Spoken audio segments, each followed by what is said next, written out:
around the world. Just before the weekend, we're going to do that, Kendall and Eben and Kendall, and we're going to make sure, of course, we bring you all the latest here on the Newsroom.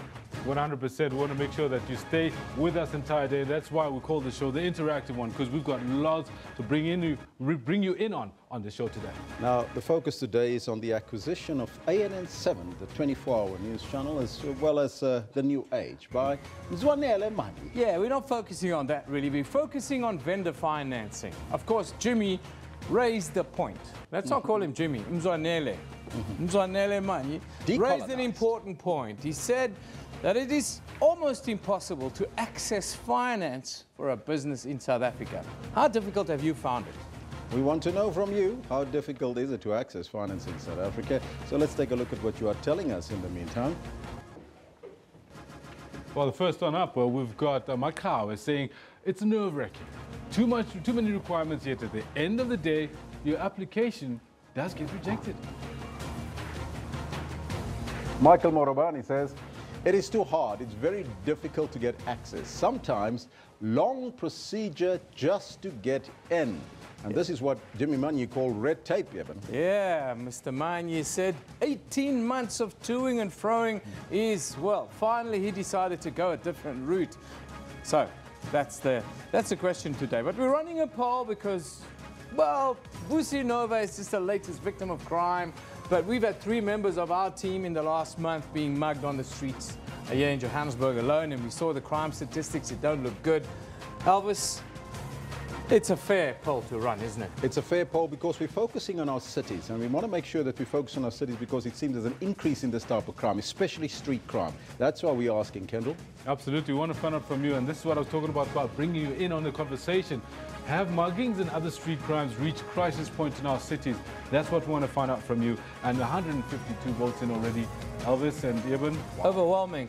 I'm hoping that Mr. Mbalula will be watching this because overwhelmingly people say the streets are not safe anymore. The streets are not safe because you get mugged, your phone gets jacked, your car gets jacked, all kinds of things happens to you on the streets. I, for one, I hardly walk the streets anymore, and I'm a guy who loves walking the streets because it's simply not safe anymore. It is not. Being mugged is not anything good. It happened to me. It's happened to a lot of people that I've worked with. A friend of mine took his dog for a walk. They stole the dog from him. So, Desire says, it's been at crisis point, but 10 times worse now. We are not safe anywhere. Onuka Christian says, no matter how crime has expanded, it won't be worse than a terror attack. So police can curb it. Yeah, I want to see more police on bicycles. That's what I would like. I'd like to see more on horses and more on bicycles in our communities.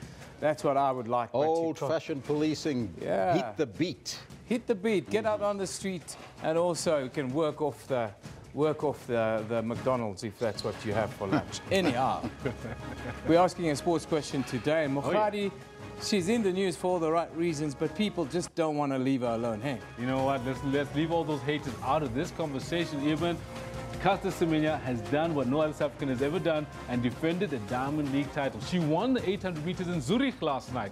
We want to find out from you, is Caster Semenya the greatest female athlete South Africa has ever produced? I think she is, simply because she's had to overcome so much for so long with all the abuse that she suffered, Elvis. Michael Morobani says, so far, yes, she is the best female athlete in South Africa. You know what? We've got Katla who says, no doubt she's a Cristiano Ronaldo of athletics, probably SA. You know what? I think an honorable and notable mention needs to be made of Natalie du Toit. Yeah. She had a lot to overcome as well as an athlete. And I would venture so far as to say Natalie and Caster right up there as the best ever. I'll pick Caster every single time. Every single time I'll pick Caster. We mustn't forget Zola Bad. Elvis, that's another story for another. Apartheid sport doesn't count, Elvis. Anyhow, let's get straight into the news. Let's have a debate.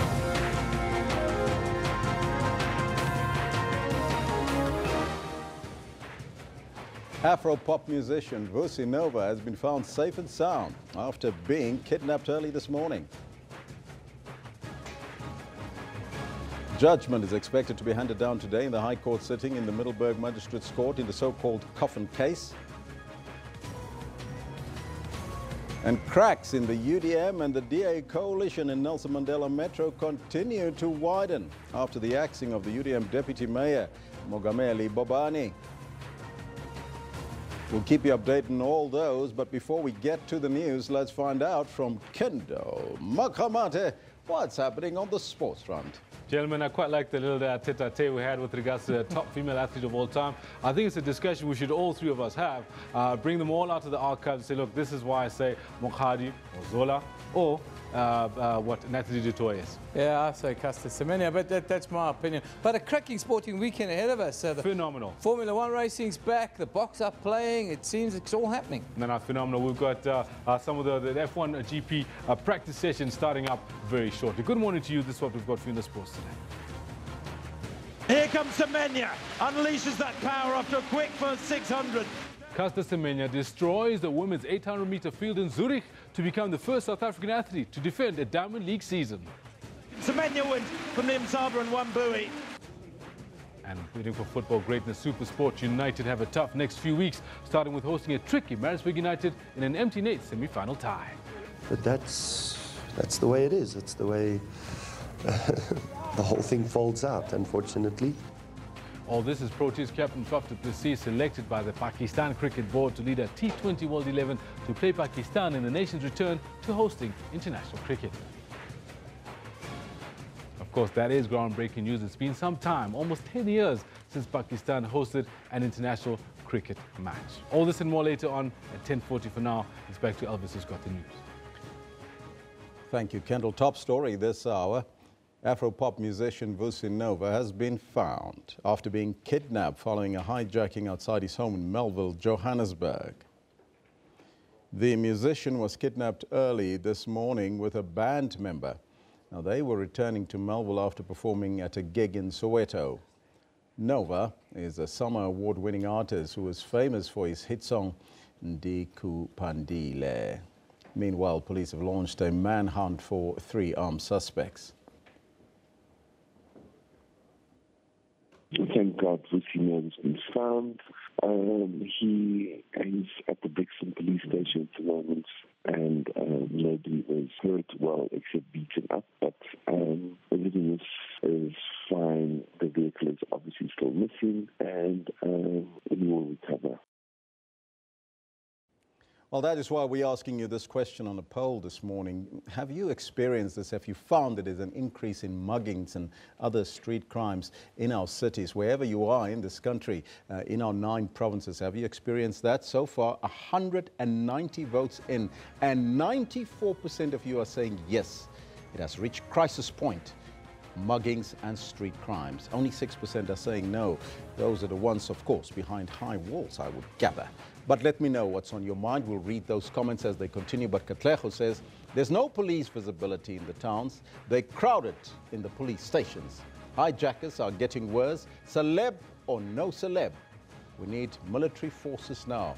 Now, these are some of the comments already, Eben, that we've heard from our viewers coming in. And it seems that it's a disturbing trend. It's a constant theme, and you know, whenever we see these high-profile cases, of course, it's on the front pages, and it's even our lead story today. But you know, when Joe Bloggs is walking in the streets and he gets mugged, and it happens all the time, nothing happens. For me, I don't see enough police on the streets. I don't see enough police on things like bicycles, on things like horses. I don't see that. But let's see what people are tweeting us with regards. That's just my personal opinion.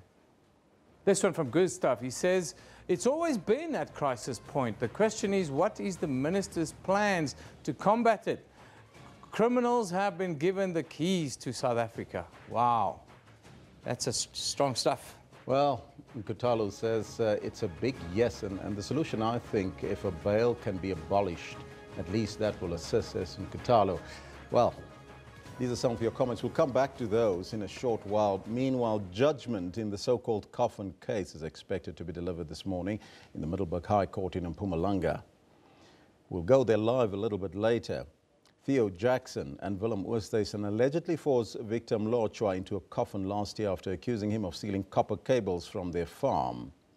The state prosecutor says the accused must be found guilty on all 7 charges, which include kidnapping and assault with intent to cause grievous bodily harm. A lawyer for one of the accused argued that their intention was to scare the alleged victim. For the latest on the story, we're joined now by our SABC reporter Sibongile Mkhani Mpolweni at the Middleburg High Court in Mpumalanga. A very good morning to you. And can you tell us what can we expect today from the coffin case that has attracted so much attention, Sibongile? Good morning, Elvis. Yes, it has attracted so much attention from community members living in this area and abroad of South Africa. We've got international media, we've got everyone coming into this case. As I speak to you right now, I have with me Brigadier Leonard Tlati, who is the provincial police spokesperson, just to tell us about the contingency plans they have in place for this case. Brigadier, good morning. Morning. What are the contingency plans you have for this court case this morning? Yeah, what I can say is that we have got enough police members that we have deployed around this area. I must also emphasize the fact that we also working with the traffic department. They are here. We have cordoned this area. It is a no-go area for the duration of this court case.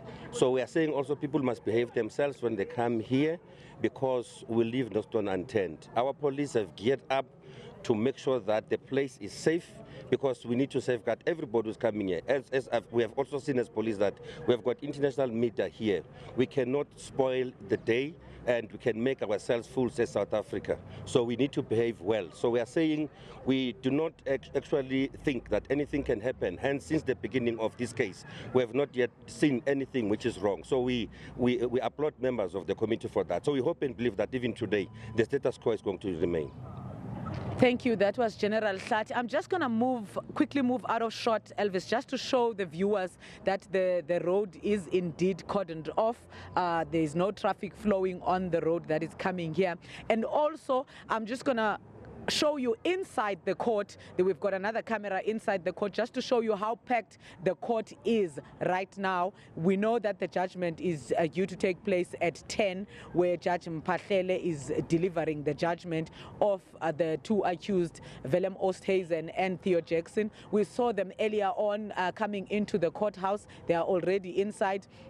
In terms of political parties, the 3 political parties that have been consistent in supporting or coming to the court case, the DA, EFF and ANC, are already here. Some of the members are seated inside while others are outside. We are expecting the judgment to be delivered from 10 a.m. and later on maybe we will hear arguments in mitigation and aggravation of sentence from the prosecutor as well as the defense, Elvis. Now, the state prosecutor is arguing that the accused should be found guilty on all charges. What is the feeling among the population, the community there in Middleburg? The feeling among the community is that the accused must be found guilty, especially when the video was played in court. There are 2 sets of videos. There's one that is shorter and there's a longer video where we actually see and hear Victor Mlocha begging for his life and screaming inside that coffin, begging for them not to put him there. And we hear one of the accused saying to him, yeah, go inside, go inside. You want to die slow or fast. You think you are clever. And we also see one of the accused putting his boot on top of the lid of the coffin, trying to close it. Now, that is where the attempted murder charge comes from, because the prosecutor is actually saying that what if they had managed to close that coffin and that Victor Mlocha had suffocated inside and died? What then would have happened? And also he's saying that when they went for inspection in Loco, where this incident happened, they put that coffin into a ditch, sort of a hole, or we can call it a ditch, where the prosecutor went inside it and put his hand up just to show how deep that hole was. He even put it to the accused that had Victor Mlotshwa died in that coffin there, no one would have known anything about it. And they disputed that. Of course, their evidence is that they were trying to just scare him off. They were not trying to kill him or any of that, but they admitted in court that they did use some level of violence. One of them, actually, Theo Jackson, admitted that he did use some level of violence towards him, even though their evidence is that they only wanted to scare him. Also, we heard in court that it was not the first time that that coffin was used to scare black people. They said that they had heard, Willem Oosthuizen said that they had heard before that black people were terrified of coffins. So whenever they caught people stealing there at their farms, they would use that coffin just to scare them off. Another thing that was also mentioned in court is that they both accused are saying that Victor was stealing copper cables there. And when they were asked by the prosecutor why, when they were taking pictures and also videos, because the reason they stated for taking the picture and video was that they wanted to show that they did not harm him or assault him, and that they only wanted to scare him, as there were allegations before that whenever they had arrested people at the farm who were there to steal, they had assaulted those people. So in that video, it was their evidence to show that they did not assault this one. We know that Victor's evidence is that he was assaulted and that after the ordeal he was bleeding, and that they didn't let him go. He actually flee away from them when after they had put him inside that coffin. They also admitted that they tried to prevent him from leaving, from running away about several times, and the way they drove when they were going to fetch the coffin, they had put him at the back of the bakkie. Victor is saying he was tied by cable ties. They are saying he was not tied, and their argument their evidence in court is that no, they wanted to scare him and they put him at the back of the bakkie. But during Croc's examination, Theo Jackson said that yes, they did prevent him from running away, which then proves the kidnapping charge, Elvis. But we leave the rest to Judge Mpahlele. We will hear what the judgment says this morning. Thank you so much, Sibongile Mkani Umpolweni. They're coming to us live from Middleburg. We'll get an update a little bit later and probably go there live on that case. It starts at 10 o'clock, so we'll go there live then. The UDM has accused the DA of bullying smaller parties in the Nelson Mandela Metro Coalition. Bantu Olomisa has given the DA an ultimatum to either reinstate the ex-UDM Deputy Mayor, Mongameli Bobani, on Monday afternoon, or kiss the coalition goodbye. This follows a vote of no confidence in Bobani yesterday. The motion followed tensions between Bobani and the Metro's Mayor Athol Trollop in the past few months. UDM leader Bantu Olomisa says that other coalition partners are also concerned about the DA's actions. Chance of victory, clinching enough votes to remove Deputy Mayor Mongameli Bobani. The motion brought by Patriotic Alliance leader Marlon Daniels. He cited Bobani's erratic behavior and efforts to undermine the coalition as reasons. On the issue of the walkout, councillors say a member cannot leave after a motion is tabled. Council rules of order stipulates that once a matter has been put, no councillor can leave or come in. So if a matter is put, then it means that that councillor, by virtue of being there, has participated in the discussion or in the debate. So councillors only moving out after a matter has been put is completely their fault, their issue. We cannot then say it's illegal what we did. The DA, COPE, ACDP and Patriotic Alliance says the ANC, EFF and AIC all participated in the debate. Coalition members say the vote took place before opposition councillors walked out. Others disagree. There are no 64 people here. Where are they? Where are they? Where are those 64 people? We advise the Deputy Mayor to pursue the matter politically and also legally, because quite clearly the meeting that took the decision was illegal. It's an illegal meeting. It had no powers to continue, and therefore they could not take any decision. Bobani remains defiant. I'm still the Deputy Executive Mayor. I'll continue to do my duties as the Deputy Executive Mayor. The coalition says the vacancy of the Deputy Mayor will be filled soon. Lerato Tipa, SABC News, Port Elizabeth.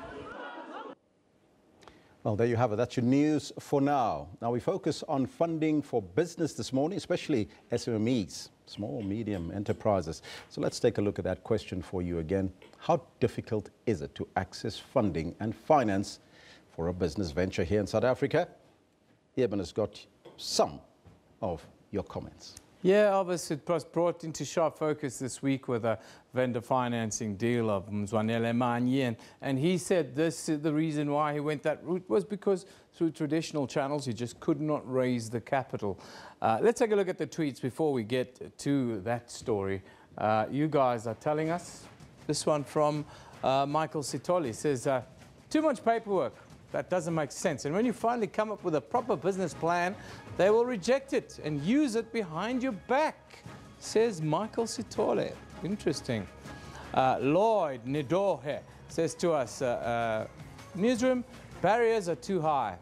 Banks require deal flow or large chunks of work to participate. Small businesses confined to little allocations. Dilemma, he says. Thanks, Lloyd. That's a very informed tweet there. Onuke tells us, very difficult, too much requirements. Bring collateral and sign guarantees which most applicants can't fulfill. Now, 8 out of 10 businesses in South Africa fail within the first 18 months of their existence. This is according to the latest Bloomberg report. The report further states that the remaining 20% struggle to survive due to the current constrained economic situation. With the country's unemployment rate at its highest in 13 years at 27.7%, venturing into business for many young people becomes the only option to make their dreams a reality. But sadly, many of them are met with obstacles, such as a lack of funding. And one of the biggest stories in the country of the past week, the acquisition of the 24-hour news channel ANN7, as well as the newspaper The New Age by former government spokesperson Mzwanele Manye, the issue of funding came to the fore yet again. Manye said he acquired the business through vendor financing from the former owners of the business's Oak Bay investment. Manye went on to say that he tried to get funding from one of the government's agencies, but failed due to what he said is the red tape attached to the agreement. I sit here now, I'm the poorest man. Are you good for 450 million rand, and how will you pay that back? Yes, so, in fact, I'm hoping to pay it within 5 years, by the way. That's a commitment I've made to them. Within 5 years, I should have paid this thing back. By the way, this did not come easy from my side. I have tried to borrow money from IDC. This must be on record.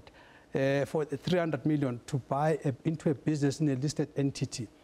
They threw me backwards and forwards for 18 months. They keep saying, bring audited financials, bring audited financials, and then they don't make a decision. And by that time, the financials are stale. Then you have to bring other numbers. We did that run around. 18 months later, I had to abandon the business. So it was my strategy to say, I must get vendor financing. If people are committed to transformation, if people are committed to a transformed media diversity in South Africa, then people must put their money where their mouths are. So I say to the Guptas, I want to do this deal. I want all this property. I want everything. The only leeway I give is management, because I wanted commitment to management. So only 10% goes to management. The rest I own, so that I can give it my own flavor. People are concerned that the Guptas are financing this deal. You are saying you will pay back.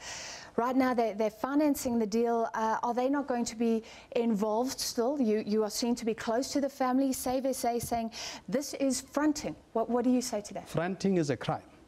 You see, this is, there you go again with South Africans. You see, fronting is a crime, punishable 10 years in jail. I've been very involved with the drafting of the BE codes and the rules and regulations around that. So why would I be the first one to go and commit a crime? So if somebody is saying I'm fronting, that person is accusing me of committing a criminal offense. And these days, I do not take accusations lightly. People making stupid accusations like that, I'll take them to court. So you're saying that the Guptas will not be involved. You're going to be your own man when it comes to editorial policy, when it comes to managing these companies. I'm the owner. I'm not the editor. So I'm looking at business development. Correct, management, The management is going to run with this thing. I'm not going to be micromanaging people, but I'll be growing the business. I'll be going around, I'll knock on doors. I'm going to come to government and knock and say, government, here's a black-owned entity support. I'll go to business and say, here's a black-owned entity support. I'll go across to the continent and say, here's a black initiative continent support. So my role is going to be an active shareholder in terms of business development. So I'll be knocking on doors everywhere, even in business. Business in South Africa has said that it's committed to transformation. Business must put its money where its mouth is. Now, after the break, I will talk to a few entrepreneurs about what they found, how difficult it is to raise money for a business. And we'll also speak, of course, to an expert about the current landscape a little bit later. But before all of that, let's just go through, well, the social pages quickly. Of course, the big story today, Busi Nova, Afro-pop musician Busi Nova, he's been found. That's the good news after being kidnapped following a hijacking outside his home in Melville here in Johannesburg, just across the road from the SABC. There are many tweets from fans about his safe return. Then the much anticipated judgment in the coffin assault case is expected later. The case stirred racial tensions and suggested that the farming community may need to be investigated and is in dire need of transformation. We'll be live for that judgment at around 10 o'clock today.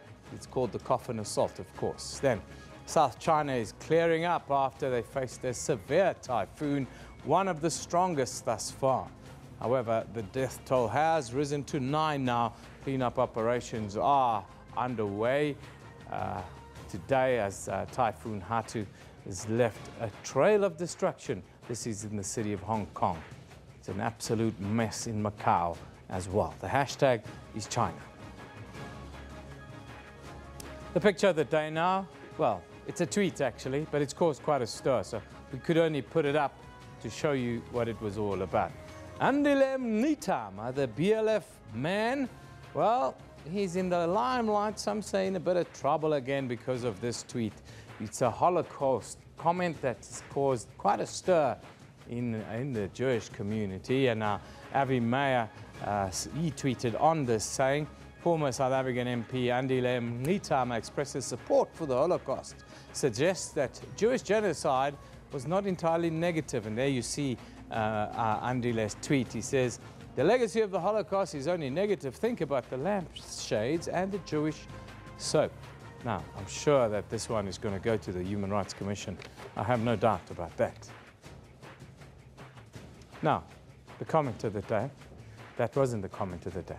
This is the comment of the day, and it talks to, of course, the Ahmed Timol case that's been ongoing. And some of the witnesses have amnesia, or had amnesia, suddenly in the last little bit of time. So he tweets from Mahal official, and he says, amnesia is the only illness you can have when it suits you.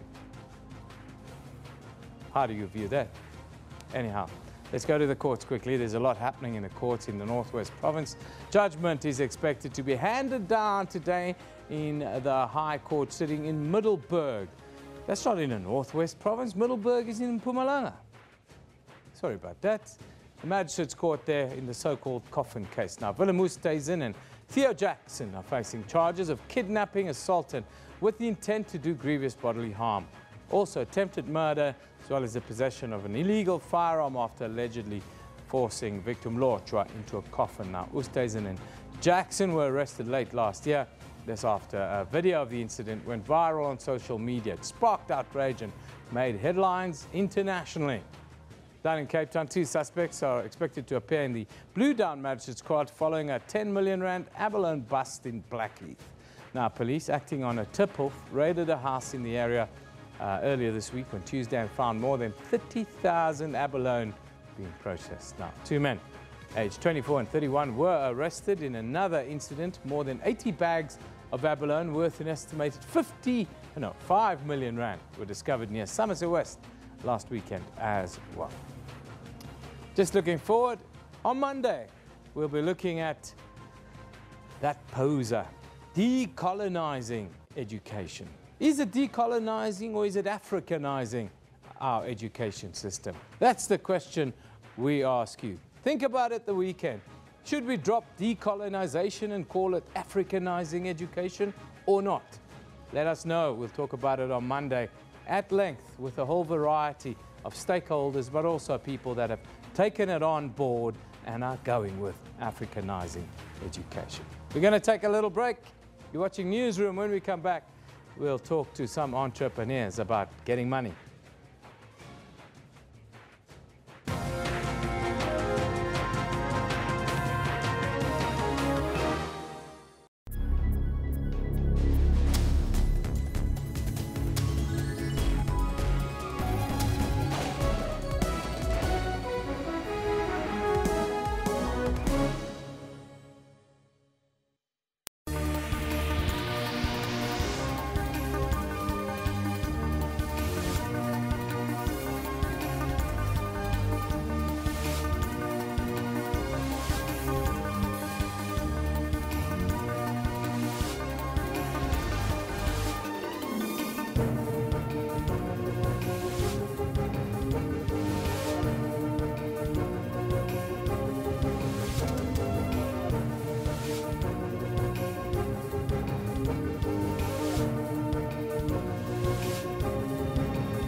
Welcome back. We're talking money this morning. Now, earlier this week, Monday, it was announced that Mzwanele Manyi's company, Lodidocs, bought Gupta-owned news channel ANN7 and the New Age newspaper. Now, after numerous failed attempts to secure funding for his ventures, Manyi says he sought alternative ways of financing his business ambitions.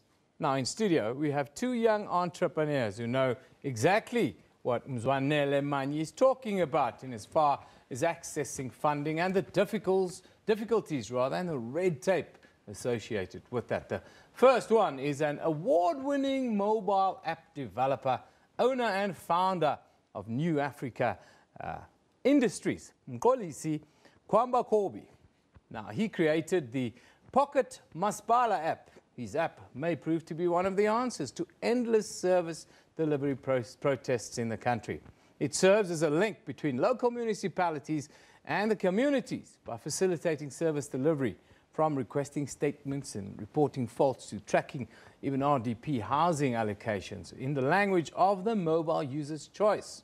Now, we also have Kanyisile Matonko, an entrepreneur who sees the opportunity upon realizing that his fellow entrepreneurs struggle not only with accessing funding, but compiling relevant documents.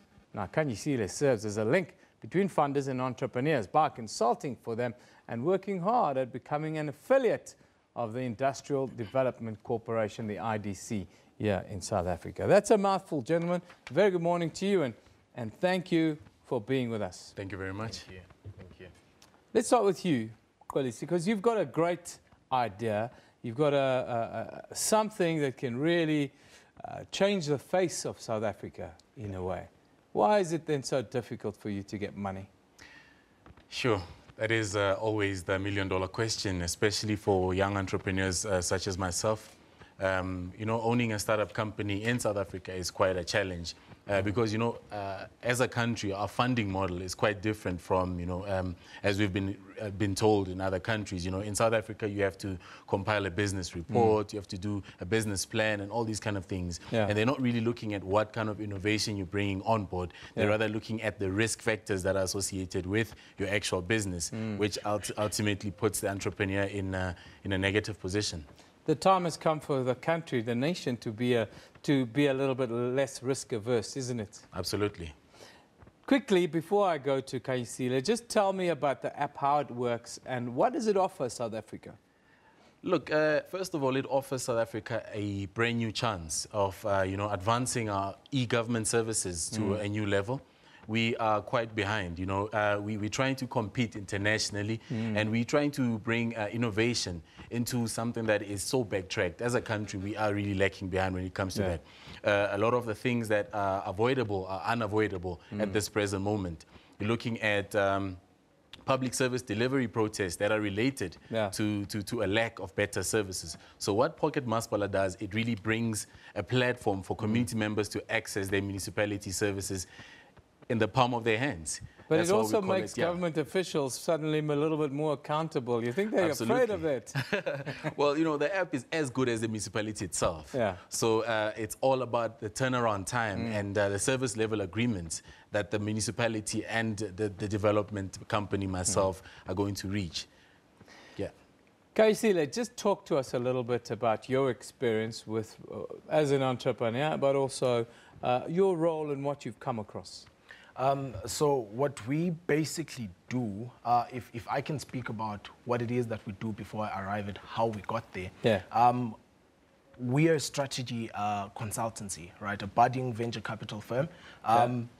What I realized in trying to build a venture capital firm is entrepreneurs don't know what investment is. They think of investment as just funding, monetary. But then we then came in to sort of optimize them for investment, because sometimes investment is not necessarily money. It might be resource-based. So we need to then start enlightening people around that. So we do your business planning, your organizational structuring, and your pre-startup strategy. Guys, I've just got a voice in my ear that's telling me Thabo Mbeki is speaking at a leadership summit, and we have to go there live. Let's go there quickly. We'll be back with this right after the former president speaks. Advantages. The comparative advantages, it talks about the capabilities, our capabilities as Africans to understand our own situations better, and therefore to provide the political leadership for the solution of conflicts better than the United Nations can. And so I'm saying that this has also been argued by the Commission, the investigative processes of the United Nations itself. So what I'd like to say, Your Excellencies and delegates, about this is that though I was saying that I think Africa's position in the global architecture as centered in the Security Council has generally benefited the continent. There is a reason this very important issue, who actually leads? Because so far it's been the UN. The UN decides, because they've also got the money.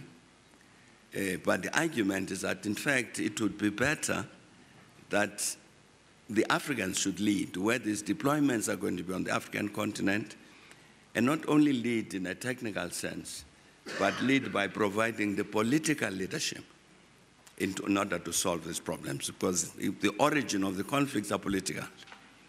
They manifest themselves in the way of guns and so on. But it's not just to say, stop shooting, let the guns stop firing. It's also to address the fundamental causes of the conflict. And therefore, the provision of the political leadership by the Africans.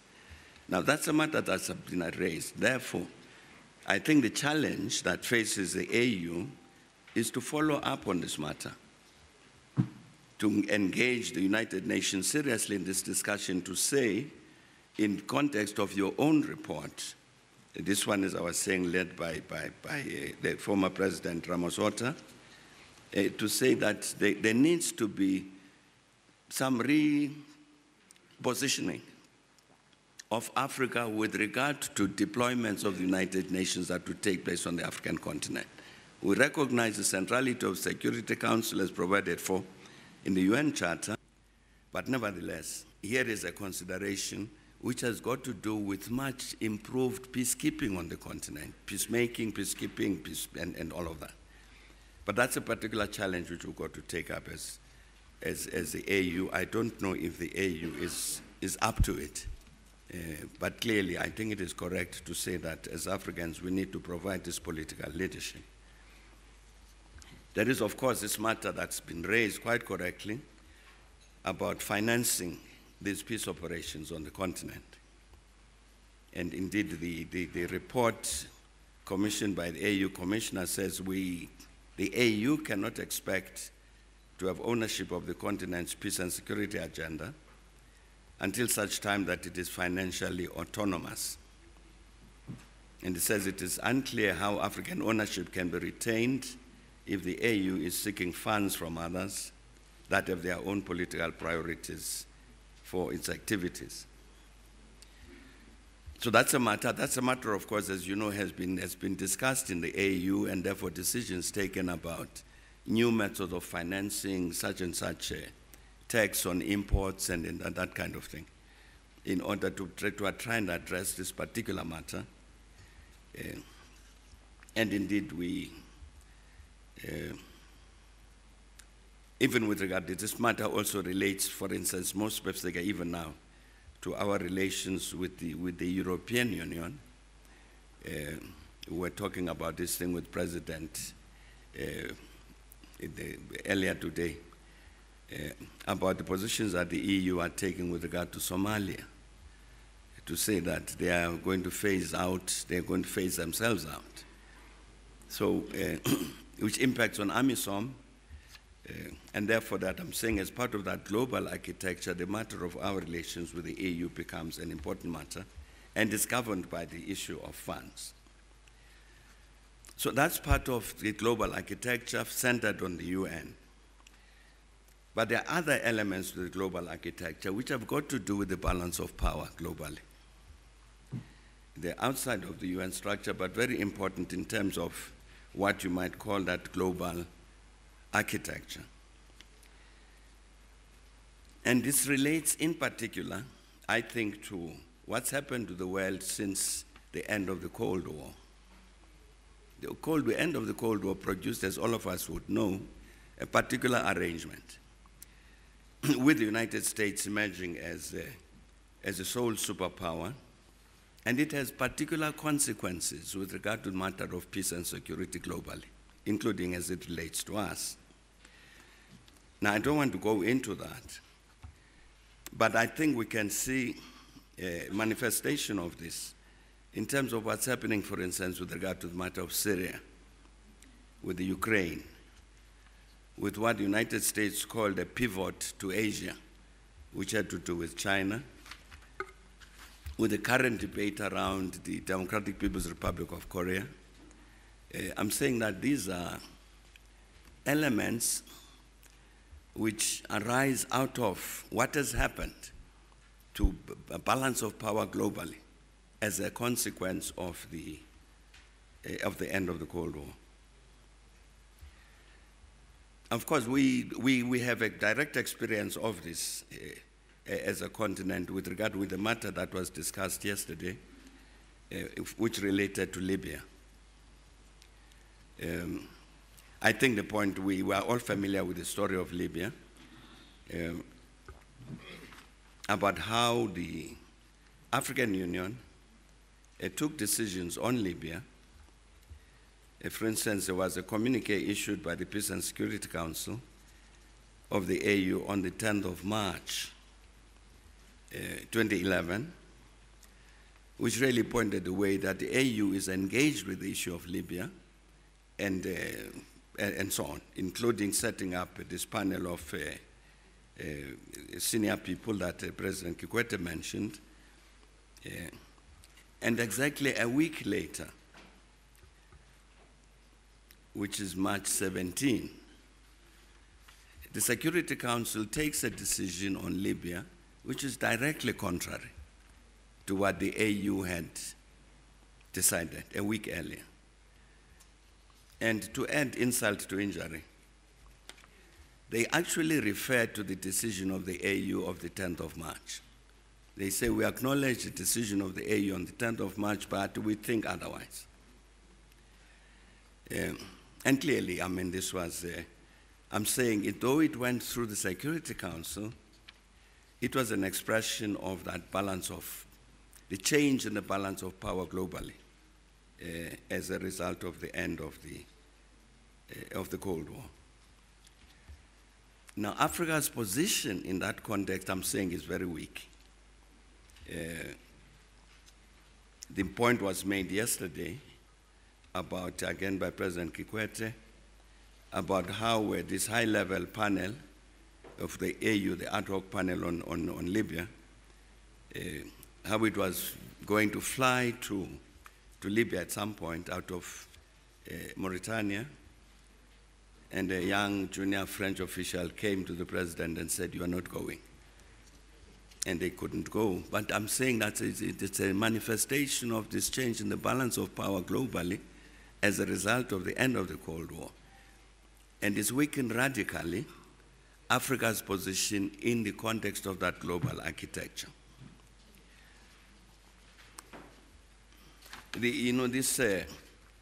This matter also arose with regard to Cote d'Ivoire. When we're working with Ivorians, 2004, 2005, and so on, we had to end constant battle with France, because France wanted to dictate a particular outcome in the Cote d'Ivoire through the Security Council and had to confront this thing all the time. But in the end, what happened with President Gbagbo removed and all that, let me say even before that, the Security Council passed a resolution which pointed to what was coming. For instance, they called upon all parties to cooperate fully in the operation of the UN forces in Cote d'Ivoire and the French forces which support it, in particular by guaranteeing their safety, security, freedom of movement, and so on. Now, you recall that these same forces that the UN Security Council said everybody must cooperate with, they were very directly involved in the final removal of President Gbagbo and his arrest and his handover to the Force Nouvelle, the rebel groups, and President Ouattara. But they had called for cooperation with this. It's an operation that is very interesting, that UN forces which call themselves peacekeeping, in this case actually intervened militarily to remove President Gbagbo. The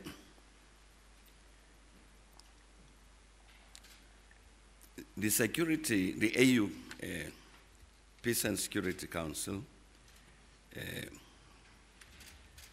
passed a resolution when I think as President Gbagbo was removed, and it said it emphasizes the imperative of sustained efforts by all the concerned Ivorian parties for the promotion of national reconciliation, consolidation of peace, and socio-economic recovery in Cote d'Ivoire. And said in this regard, the Council welcomes the call for unity and reconciliation made by President Ouattara in his speeches of the 7th and 12th of April 2011, and encourages him to take all necessary initiatives to achieve these objectives, including establishing as soon as possible a government of national unity and reconciliation. That never happened. There's no follow-up on any of those issues. The Security Council has a similar resolution which it takes 1 week after this Peace and Security Council. But clearly there was no determination to do any such thing. Because I'm saying that the changes in Cote d'Ivoire are very much part of this changed balance of forces globally in the context of the the end of the Cold War. I must say, finish quickly. There's an issue, of course, that's risen in terms of that global peace and security issue, which is the issue of terrorism. And it's challenging the continent, the whole Sahel. The Sahel is faced with this problem from Mauritania right up to Sudan, Mali, Niger, Burkina Faso, and so on, Chad. There's no global architecture to deal with the problem of terrorism. Yet it confronts us, so it's one of the challenges that faces us. What do we do as a region? Some steps have been taken with regard to this. For instance, we know that with regard to the Sahel, there is a process which deals with the Sahel as a whole, because if you, of all of the countries there, including the EU and the AU, where that it would be incorrect to deal with each one of these countries individually with regard to the matter of terrorism, because the phenomenon, the terrorists move across the Sahel. But I'm saying there is no global architecture to deal with this. But that's a challenge that as a continent we need to answer, to say, well, what do we do in a coherent manner as Africans? There's the issue of the relationship of the Arabian Gulf, the Gulf, with regard to the Horn of Africa in particular. The matter was raised with regard to Libya involvement. Countries in the Horn of, in the Arabian Gulf in the Arabian Gulf in Libya, but also we face this matter with regard to the Horn of Africa. Our colleagues from Somalia will be very familiar with this. I'll come back to it. But that's part of an element of Africa's position with regard to this global issue of peace and security. That's a matter that we still have to address. Then, of course, there's the issue of China. Because I think, again, as we have seen, whenever China, because of China has been very interested in the continent, other countries then get also very interested, if only to try to counter what the Chinese are trying to do. That also impacts on this matter. You have the issue of the election of Donald Trump in the US. I want to mentioning this thing only. This happens soon after, after the election of Donald Trump. You have the Brexit elections in the UK, the Brexit referendum rather, and we know the outcome of that referendum. Now, I'm raising this thing because it's clear that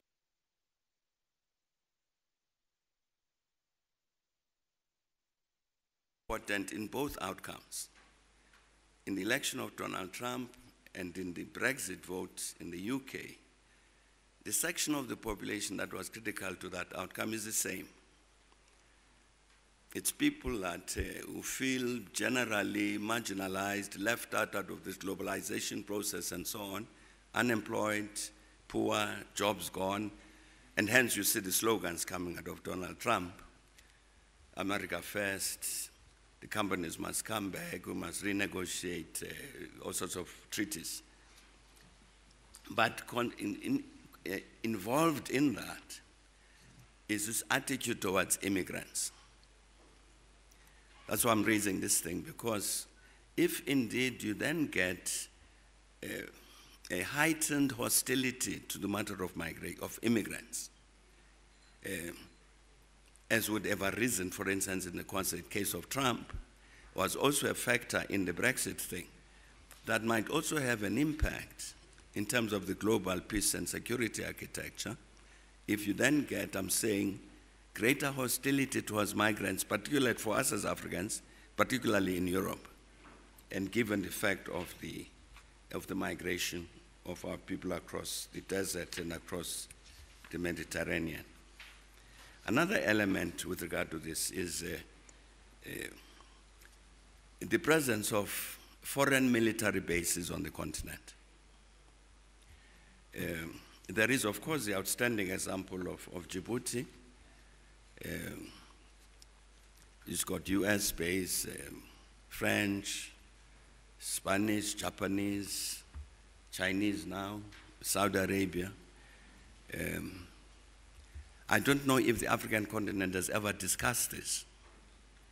The implication of one of its member states being kind of this headquarters for foreign military forces. But also you have the US and France. I'm about to finish. The US and France with a very strong military footprint on the continent. And again, these are bilateral agreements these countries reach with each one of our countries. But I think it's a matter that impacts on Africa's position in the global security thing, because the question must surely be answered. What implication does that have? For instance, I've seen figures here, the reports which says, for instance, the US has got a military presence in at least 24 African countries. What are they doing there? And in last year, the Senate Armed Forces Committee in the US Senate, Armed Services Committee, received a report from the US Africa Command, AFRICOM. And AFRICOM said that the African Command, it continues to pursue the objectives of strengthening democratic institutions, spurring economic growth, trade and investment, advancing peace and security, and promoting opportunity and development throughout Africa. Relatively small but wise investments today offer disproportionate benefits to Africa, Europe, and the United States in future, helping to build African institutions capable of protecting their populations, enabling economic prosperity, and expanding the rule of law. Now that's US military command. It's not military issues, peace and security. They explain themselves, accounting to the US legislature what they are doing on the continent. I'm saying we individually as African countries reach agreements with these military people from France, from the US. They come, and this is part of what they do. Are we agreed? I'd mentioned, for instance, the Gulf, Saudi Arabia establishing a base in Djibouti, and the UAE is establishing has established a base in Eritrea, which has impacted on the security in the Horn of Africa. Let me finish by saying some internal African pressures. For instance, now currently, there's a petition that is circulating in Kenya for self-determination. The argument is that since independence, there are two tribes, as they are called, in Kenya, the Kikuyus and the Kalenjin, who have governed Kenya. And the rest of us, the Luos, the Luya, and so on, have been excluded. And therefore, and this is what they say is going to happen as a result of these recent elections, and therefore it's better to split Kenya into two countries. So it's a petition for the secession of part of Kenya. And it's described in these tribal terms. We, the people of Western Kenya, Luo, Luya, Tesos, Kisi, Korea, Eastern Kenya, Kamba, etc. It's a worrying phenomenon. When President Buhari of Nigeria returned now after these 3 months in the UK, he raised this question with regard to Nigeria about the critical importance of national consensus, that Nigeria's unity is settled and not negotiable. And he was raising this matter because there's a similar discussion that's going on in Nigeria, with some people now trying to raise issues about the resurrection of Biafra and all of this. I've been told to shut up, so I'm not going to go any further about this.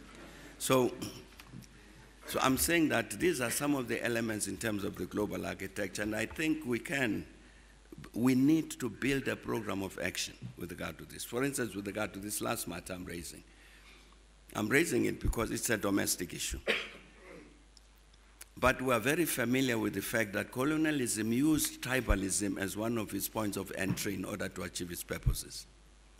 And it's clearly this kind of development which creates a possibility for the rest of the world pursuing its own interests on the Africa to intervene, to take advantages of these divisions among ourselves. Let me finish, Chairperson, by reading 2 paragraphs, because you said we must say what is to be done.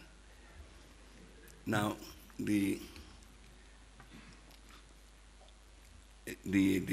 document, African Politics, African Peace, as I was saying, commissioned by the AU Commissioner, it says the African Peace and Security Architecture consists of norms and instruments. The norms are contained in the Constitutive Act, the PSC Protocol, the Memorandum of Understanding between the AU and the RECs, the Tripoli Declaration, and the instruments include mediation, political missions, peacekeeping, enforcement, post-conflict reconstruction, and so on.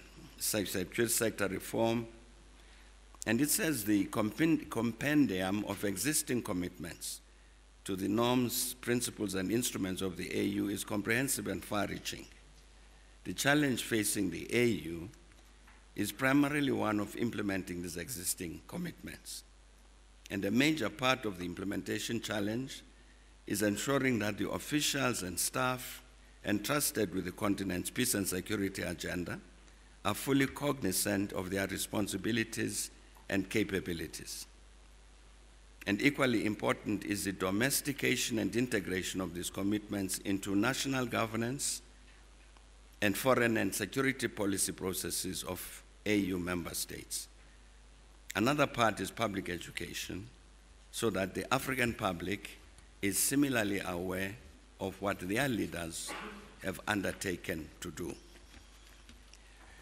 Chairperson, that's a very serious agenda, I think, yes, with regard to positioning Africa in this global thing, and I'm not quite sure whether we have the capacity or the will to do that. Thanks. Thank you very much, President Mbeki. I would argue that indeed we do have the capacity. What we need to reflect on is how we take this process forward. This agenda item requires in itself maybe a 2-day workshop. I will therefore say Wongozi and the Thabo Mbeki Foundation must think as to whether or not we don't need, not next year, but maybe before the end of this year, a working session just on this topic, so that we can actually do justice in reflecting on what needs to be done. Ambassador Mpungwe, you've got 7 minutes. 7 minutes. Yes, because you are just responding as a respondent, you are not making a new presentation, and more discussion will be in the group discussions. Thank you, my sister. Indeed, I'm not making any new presentation, just to, I'll take a cue from Julie yesterday. She always finishes sessions by quoting African proverb. I'll start with the, I think I'll start with the proverb in Julie's language, in Swahili, that mchawi mpe mtoto ale, which basically means give a child to a witch in case you're in doubt on the child's upbringing or survival. President Mbeki knows my views about the prevailing global architecture in the UN, and probably that's the reason why he wanted to put me on the spotlight. However, I think, as always, and as expected, you have eloquently put across the challenges before us. I don't have to go back lest I take more than my fair share of time. Certainly, we have huge challenges, and President Mbeki, I think, traces these challenges from the fall of Berlin Wall and I think end of Cold War. I agree with that because I think the end of Cold War and combined with significant developments in science and technology, especially in ICT, information and communication technology, created a new global environment far different from the one we knew prior to that. And I think it unleashed a lot of challenges in so many different areas. We spent a lot of time yesterday on issues of peace, security, economic inclusiveness, and all these things. And this is part of the challenges that were unleashed after the end of Cold War. As it pushes on universal values of democracy, of rule of law, of good governance, and the challenges that we spent a lot of time discussing yesterday. As it relates to issues of managing the markets, the liberalization, open, we're seeing the collapse of national boundaries into markets and the movements towards integration of these markets and the recent developments of going back, looking inwards, as we see in the issues of America, making America powerful again, revisiting those trade deals, the developments within Europe and Brexit and the implication. So we have seen all this as an outcome of issues that came after the end of Cold War and developments in science and technology. And a number of these issues were addressed even prior to that. I was reminding President Mkapa yesterday when we were talking about economic inclusiveness. President Mkapa was a co-chair of the ILO Commission in 2002 to 2004. They did a lot of work on issues of inclusiveness and pursuing globalization, but creating safety nets so that everybody benefits from these developments. And I think I was telling him if the world had listened to what they had said, we would not be facing the problems that we are facing today. There are issues that we have to deal with on the environmental, the renewed concern and care for environment in order to have sustainable development. So there are so many challenges. Just as we are dealing with the issues of peace and security, with the issues of terrorism and other matters that President Mbeki outlined. Certainly, these need new form of architecture in responding and dealing with them.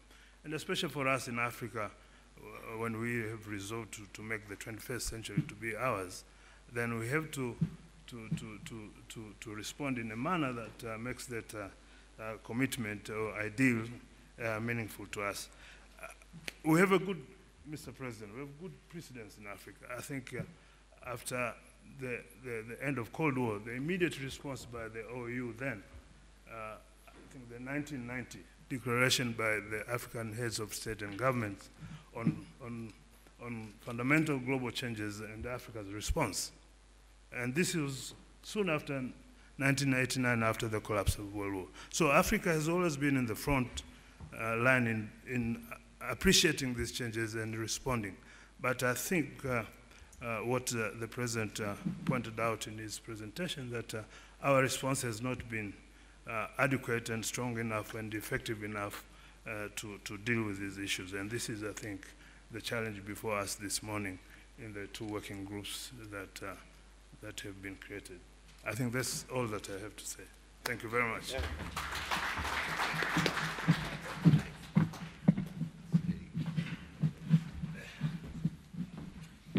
Thank you very much. I think the respondent has affirmed what I was saying, that Africa is capable of responding. It has in the past, and I'm sure it will do it even in the present. I'll give 1 minute to President Muzoki. Are you okay? Fine now. Can I now ask that all my excellencies come?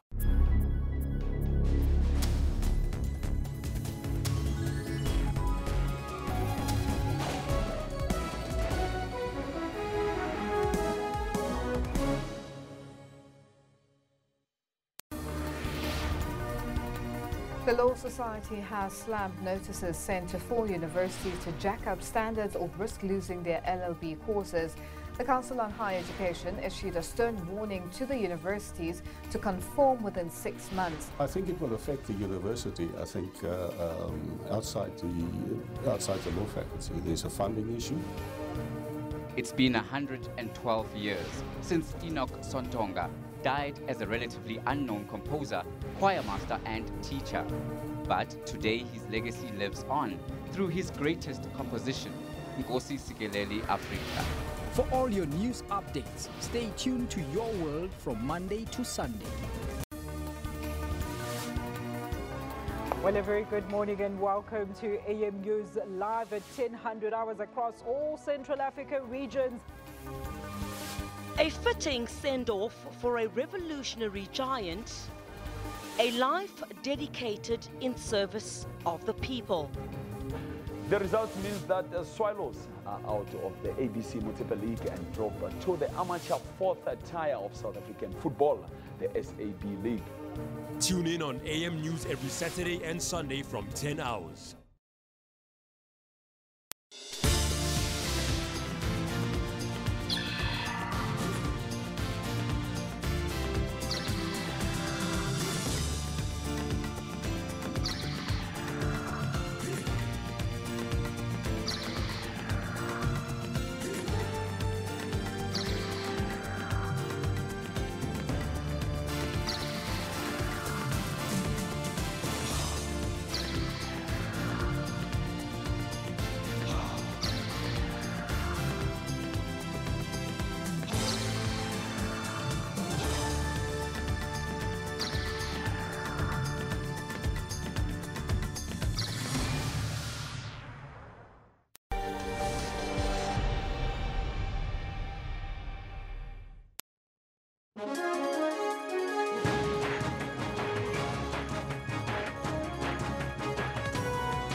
Jumbo Africa, and a very warm welcome to the second hour here in the newsroom. I'm Elvis Preslin. I'm Kendall Makamati. I will be with you until 12 o'clock today. The focus today is on business. Kendall, it's about SMEs. We will talk to some of the experts this morning in relation to funding and why it's so difficult to get funding. Exactly. Considering the economic climate that we're currently in South Africa, this is something that you want to listen to and want to get involved with. Trust me. And that's why we're asking you that question. How difficult is it to access funding in South Africa for a small business or even a big business for that matter? Let us know what's on your mind on the Twitter handle and let's take a look at what you're telling us. Rosario Brown comes in with raising money from the IDC and other state agencies is near impossible if you're not politically connected. It's a sad reality. Red tape. Africa Design Kingdom says it's almost impossible unless you already have the finance. Know someone inside. This keeps coming up, doesn't it? It's yes. about being connected, and that's how it is that things work. It's if you're not very worrying connected, trend. you will be disconnected from the finance. Oh, yeah. But we're also focusing on a poll today on Afro-pop musician Vusi Nova. You remember that he was found after being kidnapped this morning during a hijacking outside his house in Melville. And therefore, we're conducting this poll to take a look at that. 100%. We want to find out from you, what is your experience? Are muggings and other street crimes reaching crisis point in our cities? Well, 263 votes in Kendall. I can tell you now that 94% of the public here in South Africa, as well as on the continent of Africa, feels that muggings and street crimes have reached crisis point, especially in our cities. Only 6% are saying no. Yeah, and Imauchan says, come to Mokopane. Crime is committed in daylight and drugs are sold in full view of the public. Our cops are hanging out at fast food outlets. Tsietsi says, if they do not bring back the death penalty, things will continue like this. He's from Kwakwa, so it's Tsietsi. So there you have it. You can keep them coming. We'll read them as we continue. But we're also looking at sports today. Caster Semenya, she's in great form. 100%. A friend of mine said they should call the 800 meters the Caster Semenya race. And we know why, because we want to find out from you. After winning the 800 meters in Zurich and defending her 800 meter Diamond League title, is Caster Semenya the greatest female athlete South Africa has ever produced? Now, we talked about some of the female athletes we have in the country, and thus far, Costa has performed immaculately. Mystic Man says, give Costa 800 meters an international Queen's Crown. She's superb in what she does. That she is. Jamila van der Skees says, I'd say that she's the best female athlete in South Africa. She has proved to be a brilliant runner, and she is a determined winner. And she finishes off with, I'm proud. Well, of course, notwithstanding what some international bodies want to do to Costa to make sure that she is perhaps not as fast as she is today. Yeah, no, they need to just stand back and let her do what she does. She does her talking on the track, and she's been doing that ever since anybody brought up anything about her sex and her gender. Well, if somebody take a look at Martina Navratilova a number of years ago, would they say the same? Very interesting question, Elvis. Yeah, but that's where we got to leave it. Let's take a look now at your news headlines.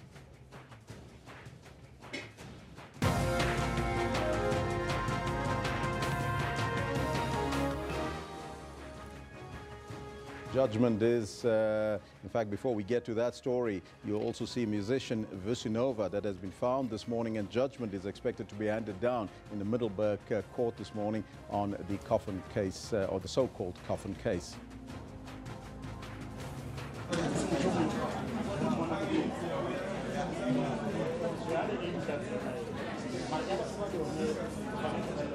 Just coming through there this morning, cracks in the UDM and DA coalition and Nelson Mandela Bay Metro continue to widen after the axing of the UDM Deputy Mayor Mongameli Bobani. Those are some of your headlines, but before we get there, let's take a look at what's happening in the sports news with Kendall. Elvis, thank you very much. Good morning to you. It's Friday morning, lots to look forward to. This is what we've got planned for you in the bulletin today. Here comes Semenya, unleashes that power after a quick first 600. Caster Semenya destroys a women's 800-meter field in Zurich to become the first South African athlete to defend a Diamond League season title. Semenya wins from Nimzaba and Wambui. And bidding for football greatness, SuperSport United have a tough next few weeks, starting with hosting a tricky Maritzburg United in an MTN 8 semi-final tie. But that's the way it is. It's the way the whole thing folds out, unfortunately. Oh, this is Proteas captain Faf du Plessis, selected by the Pakistani Cricket Board to lead a T20 World 11 to play Pakistan in the nation's return to hosting international cricket. All this in more detail I'll have for you around about 10:40 or so. Do stay with Elvis as he's got the news. Thank you, Kendall. Top story this hour. Afro-pop musician Vusinova has been found after being kidnapped following a hijacking outside his house in Melville, Johannesburg. The musician was kidnapped early this morning with a band member. Now, they were returning to Melville after performing at a gig in Soweto. Nova is a Summer Award-winning artist who was famous for his hit song, Indikandule. Meanwhile, police have launched a manhunt for 3 armed suspects. Thank God Vusinova has been found. He is at the Brixton police station at the moment, and nobody was hurt, well, except beaten up, but everything is fine. The vehicle is obviously still missing, and it will recover. Judgment in the so-called coffin case is expected to be delivered any minute from now in the Middelburg High Court in Mpumalanga. Theo Jackson and Willem Oosthuizen allegedly forced victim Lachwa into a coffin last year after accusing him of stealing copper cables from the farm. The state prosecutor says that the accused must be found guilty on all 7 charges, which include kidnapping and assault with intent to cause grievous bodily harm. A lawyer for one of the accused argued that the intention was to scare the alleged victim. We'll go there live as soon as we get the link up and running to that court case. The UDM, meanwhile, has accused the DA of bullying smaller parties in the Nelson Mandela Metro Coalition. Now, Bantola Misa has given the DA an ultimatum to either reinstate the ex-UDM Deputy Mayor, Mongameli Bobani, on Monday afternoon or kiss the coalition goodbye. Now, this follows a vote of no confidence in Bobani yesterday. The motion followed tension between Bobani and the Metro's Mayor Athol Trollop in the past few months. UDM leader Bantu Olamisa says that other coalition partners are also concerned about the DA's actions.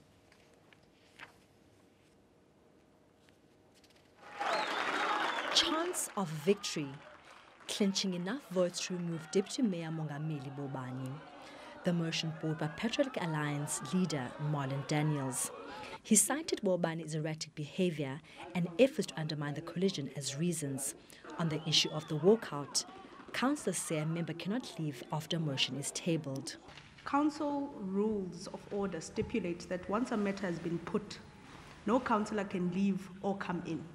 So if a matter is put, then it means that that councillor, by virtue of being there, has participated in the discussion or in the debate. So councillors only moving out after a matter has been put is completely their fault, their issue. We cannot then say it's illegal what we did. The DA, COPE, ACDP and Patriotic Alliance says the ANC, EFF and AIC all participated in the debate. Coalition members say the vote took place before opposition councillors walked out. Others disagree. There are not 64 people here. Where are they? Where are they? Where are those 64 people? We advise the Deputy Mayor to pursue the matter politically and also legally, because quite clearly the meeting that took the decision was illegal. It's an illegal meeting. It had no powers to continue, and therefore they could not take any decision. Bobani remains defiant. I'm still the Deputy Executive Mayor. I'll continue to do my duties as the Deputy Executive Mayor. The coalition says the vacancy of the Deputy Mayor will be filled soon. Lerato Tipa, SABC News, Port Elizabeth. DA Member of Parliament Alf Lees dropped a bombshell during parliamentary proceedings on Wednesday. During question time with the Deputy President, Cyril Ramaphosa, he presented a leak memorandum which allegedly indicates that Cabinet is due to approve a request from the Finance Minister, Malusi Gigaba, to introduce in Parliament a special appropriation bill proposing the appropriation of 10 billion rand to bail out the national air carrier, the South African Airways, in the current financial year. Now, this will reportedly happen through selling government shares in Telkom. How will this impact on our economy, in particular the tourism industry? To discuss this, we are joined by Unati Sonwabile Hamana, who lectures tourism at the Tshwane University of Technology. A very good morning to you and welcome, sir. Good morning, sir. First and foremostly, I would like to maybe just clear the air in relation to this particular deal and tourism. What impact does it have on tourism, that is, on SOEs and how they're being run in this country, especially looking at SAA? We require SOEs that are run professionally on business principles. SAA has been underperforming as one of the biggest airlines on the African continent because of mismanagement at the airline, you know, not operating on business principles.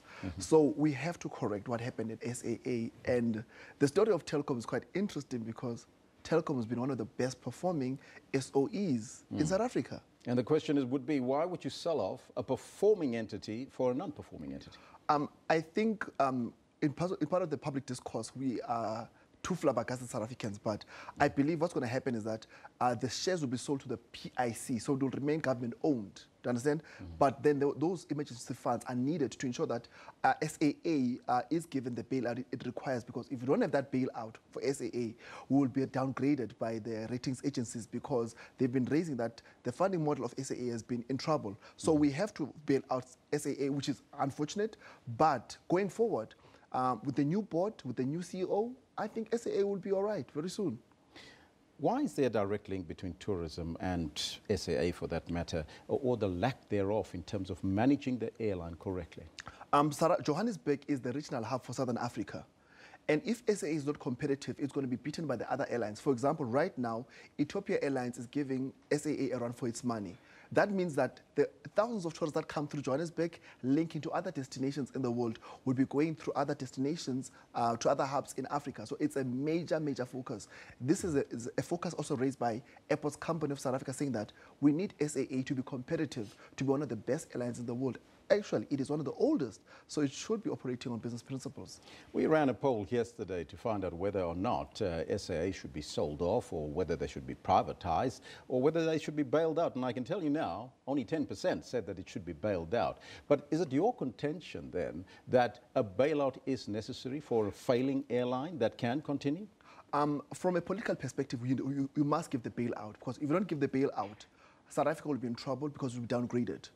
Number two, we can privatize partially SAA so that we bring in expertise, technology on how to run this airline far better. So I'm all for privatization, but I know it will not be 100% privatization. Mm-hmm. How long do you think it would take in order to make SAA financially viable again? I think in less than 2 years. But I think also there is a requirement to ensure that there is an investigation about how the previous management and boards of SA have conducted themselves. So we do require to start from a clean sheet, but I've got full confidence in the board and in the CEO. Let's take a look at that poll. I think my numbers were a little bit out, but there is a total poll. We asked, should SAA be A, sold, B, privatized or bailed out? 22% said they should be bailed out, but 48% said that they must be privatized. Yeah, we do require an element of privatization, and it won't be the first time SA was privatized. A few years, many years ago, we sold 20% to Swiss Air, then Swiss Air got bankrupt, then we bought back that 20% shareholding. So I do think it is important and in the long-term interest of SAA to be partially privatized. There's a lot being said about this particular deal, and it is a contentious issue, because the point is, even if the shares that is being sold is going to the PIC, the point is here is a profitable organization, Telkom, who was making money that can actually make more money continuously, whereas this is a once-off deal. But this will remain within the government. When it's sold to the PIC, it still remains within government. But I think the greater conversation is that as South Africans, we are tired of wrong things. So at the spur of the moment, we already think, something's going to be wrong. You know, I think we've been abused, eh? Yes. New management and perhaps a new board, will that make a change? The board was appointed last year. I mean, very strong personalities, highly skilled individuals, you know. All of them have corrected themselves beyond reproach. And a new CEO comes from Vodacom, and we're definitely sure that he's going to do a great job. And after his appointment, there's only been, everybody's been saying he's a great guy and can do a good job. So the story we should be looking at is that for Telkom to succeed, we had a very, very strong board. And this board completely supported its management team. And they also had shareholder support. So we also need the same for SAA to succeed. A strong board, we have. A strong CEO, we have. And now we need the shareholder to ensure that it supports. Sir, I thank you so much for your time and joining us here in studio. Always a pleasure, sir. There you have it. That was Unathi Sonwabile Enama. He's a tourism lecturer at the Tshwane University of Technology in Pretoria.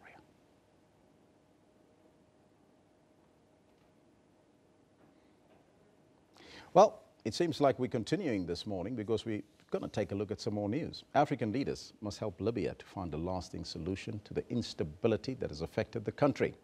Former President of Tunisia, Mohamed Marzouki, spoke to our foreign editor, Sophie Mokoena, on the sideline of the African Leadership Summit at the Birchwood Hotel in the East Rand. But we'll take a look at that story a little bit later, because right now, the court in Middelburg is up and running. We're going to go there live to the coffin case. Okay, no, he's welcome. No, he's welcome. Gentlemen, you may be seated.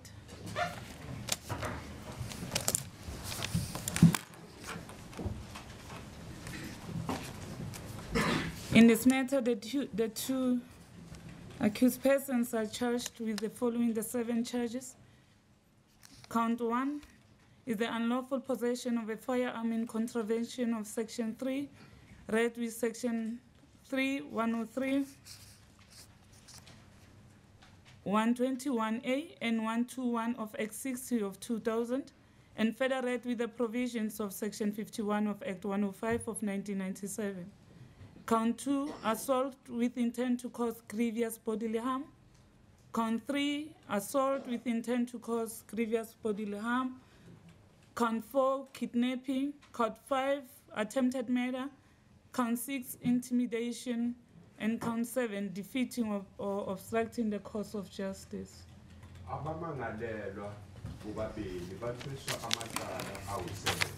elekuqala elokuthi baphethe babe nesibhamu singekho emthethweni, elesibili elekuzama ukubulala umuntu, elesithathu ukushaya umuntu, elesine kube iqala lokuvimba umthetho ukuthi ubone lokho bakwenzile, okwesine ukuthi ukushaya umuntu ngenhloso yokumzisa ubuhlungu, elesisi kube iqala lokufihla umthetho. According to the charge sheet, count 1 is in relation to accused number 1 only, Mr. Oosthuizen. In that, on about 17 August 2016, and at or near Big House Quarter Camp in the district of Blankban, accused number 1 did unlawfully have in his possession a firearm of which the make and caliber is unknown to the state without holding a license to possess same. Number 1, which was August, eduze nase-Big House. Yena number 1, why ephethe isibhamu kanti leso sibhamu esiphethe kungekho emthethweni, leso sibhamu ubukhulu babo noma ikhaliba yayingaziwa. If I may ask Mr. Gibbs, have you arranged for, there's no need for the Afrikaans interpretation? Absolutely not. None. It's in order, Okay, thank you. Count 2. In that, upon or about 17 August 2016, and at or near the Big House at Squatter Camp in the district of Blankban, the accused did unlawfully and intentionally assault Delton Sitole by hitting him with open hands and kicking him with booted feet with the intention of causing him grievous bodily harm. Lesibili ngazo lezi 17 August 2016 eduze nase-Big House, bona bobabili basuke bahlasela uDelton Sitole ngokumshaya ngezandla kanti base bayamhlasela.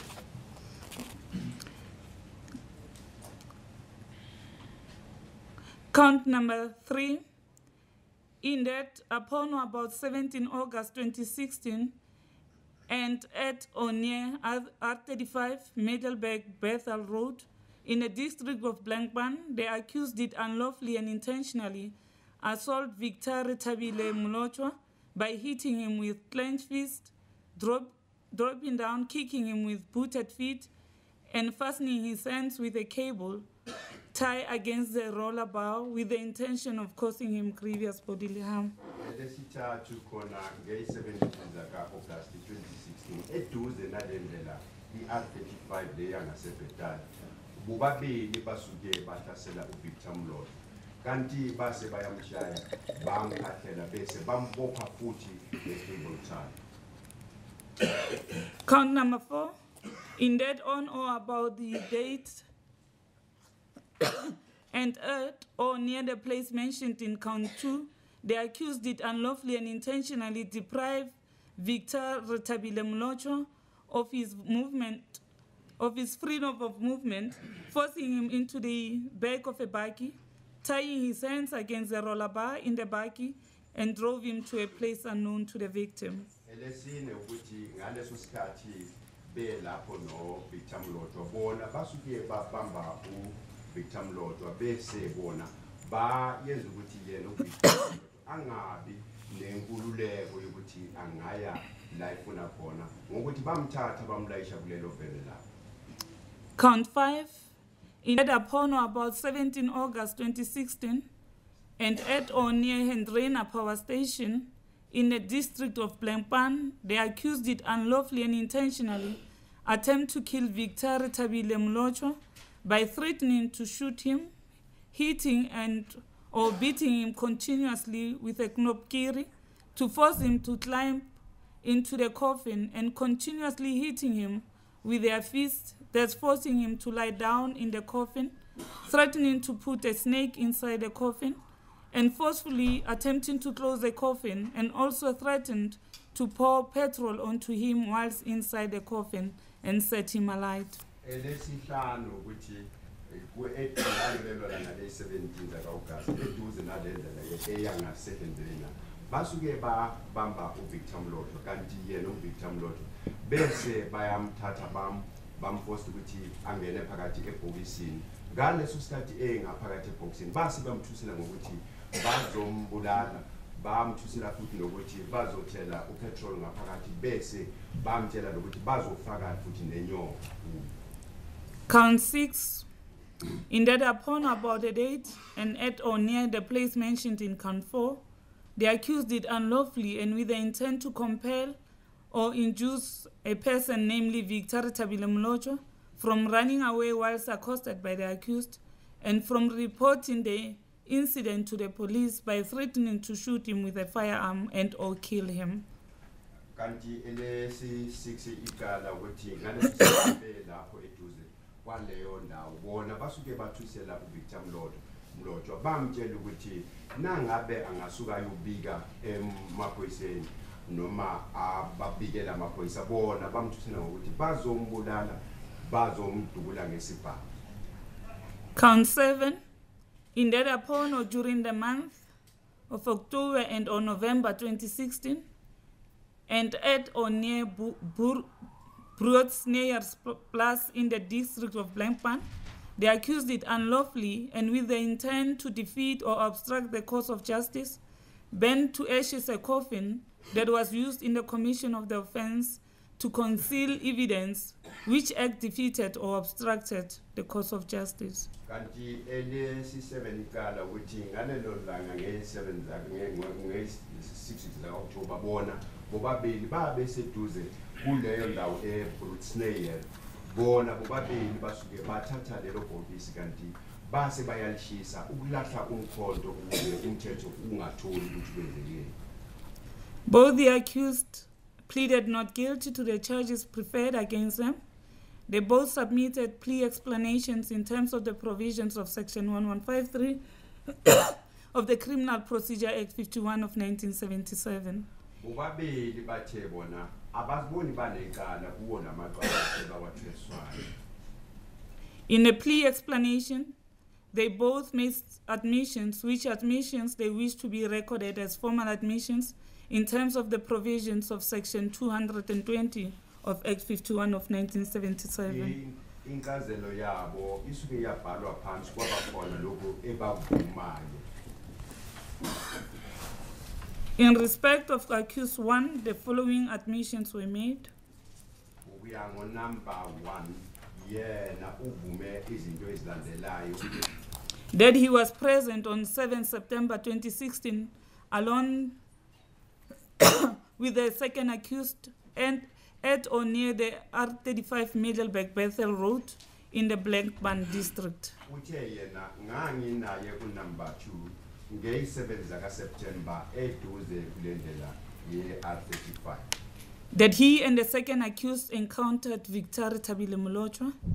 Wathi yena no naye u number 2 basuke bahlangana naye uVictor Mlochwa.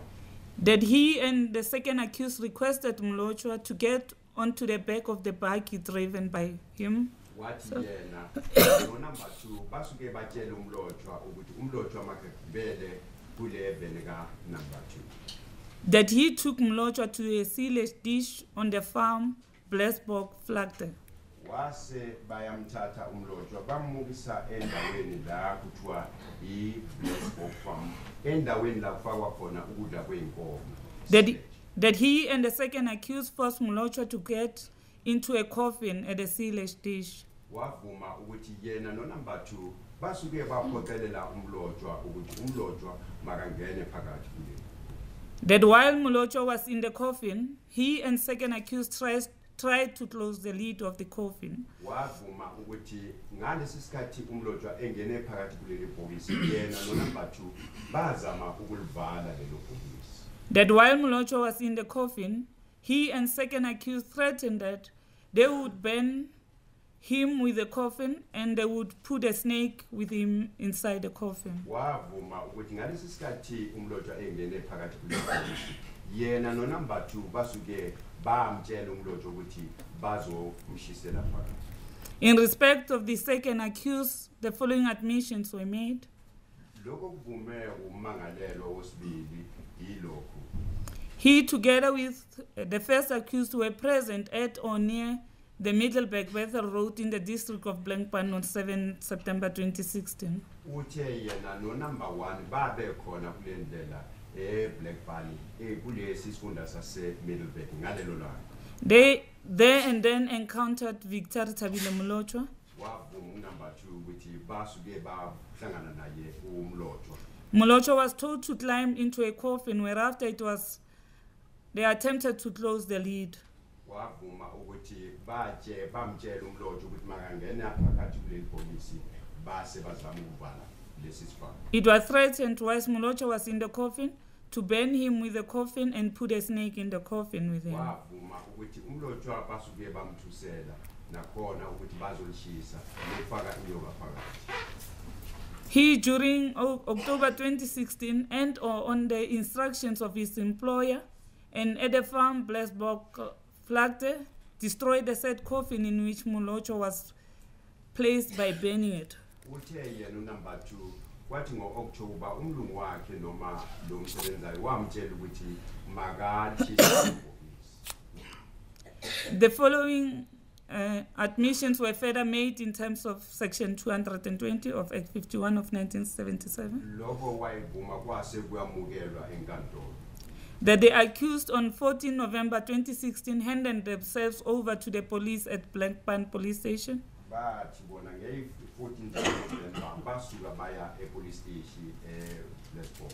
That on 1 December 2016, the accused appeared in the Magistrate Court of Middleburg for an application to be released on bail.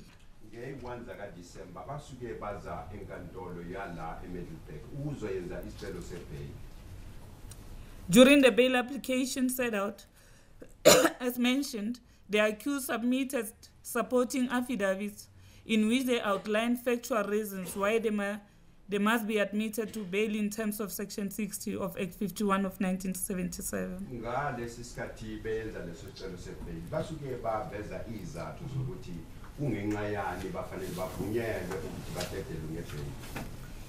The magistrate accordingly admonished the accused before allowing them to tender any evidence and or submit any document in support of the application to be admitted for bail.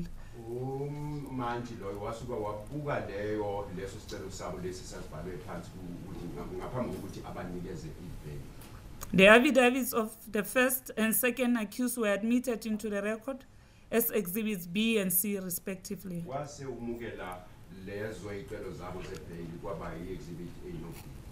The type court record of the bail proceedings of the accused is from 1 December 2016 to 8 December 2016 was admitted into the record as Exhibit D.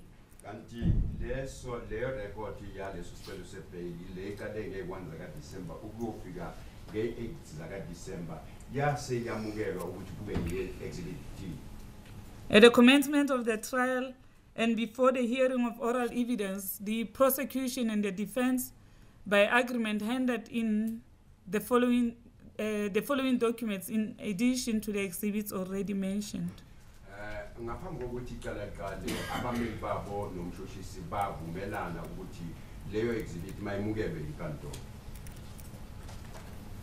Exhibit A is the admissions as already mentioned, and Exhibit B is the accused affidavit in support of his bid to be released on bail. Exhibit C is the first accused affidavit in support of his bid to be released on bail. And Exhibit D is the record of the bail proceedings. Exhibit E is the first accused plea explanation. Exhibit F is the second accused plea explanation. And Exhibit G is a compact disc with a recording of the day of the incident. Exhibit H is a Google map with a key there too. And Exhibit J is an undated photograph of Mr. Molochwa. And Exhibit K is a copy of an article as it appeared in the Daily Sun newspaper of 8 November 2016. Lama exhibit akale ku exhibit A kwaba no exhibit B, C, D, E, F, G, ne H. Inkantolo yawamukela njengama exhibits. During the hearing of the matter, further exhibits were handed in by agreement between the parties. The exhibits are Exhibit L to L3, which is the same photograph as Exhibit J, but this one, it has a date and other data. Exhibit M1 to M2 are photos of pipes running underneath the pointed out railroad track. Exhibit N is the summons issued on behalf of Mr. Mlotshwa against both accused. Exhibit 01 to 04 are 4 photographs of the second accused taken before and after the pointing out of certain points to the police. Exhibit P is a J88 report of the authorized medical practitioner. Exhibit R is the statement of Ms. Lonia Malihlogonolo Mlotshwa, Mr. Mlotshwa's mother, to the police.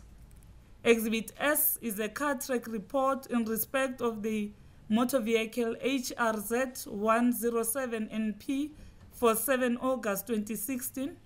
Exhibit T is a car track report in respect of the same vehicle HRZ 107NP for 7 September 2016.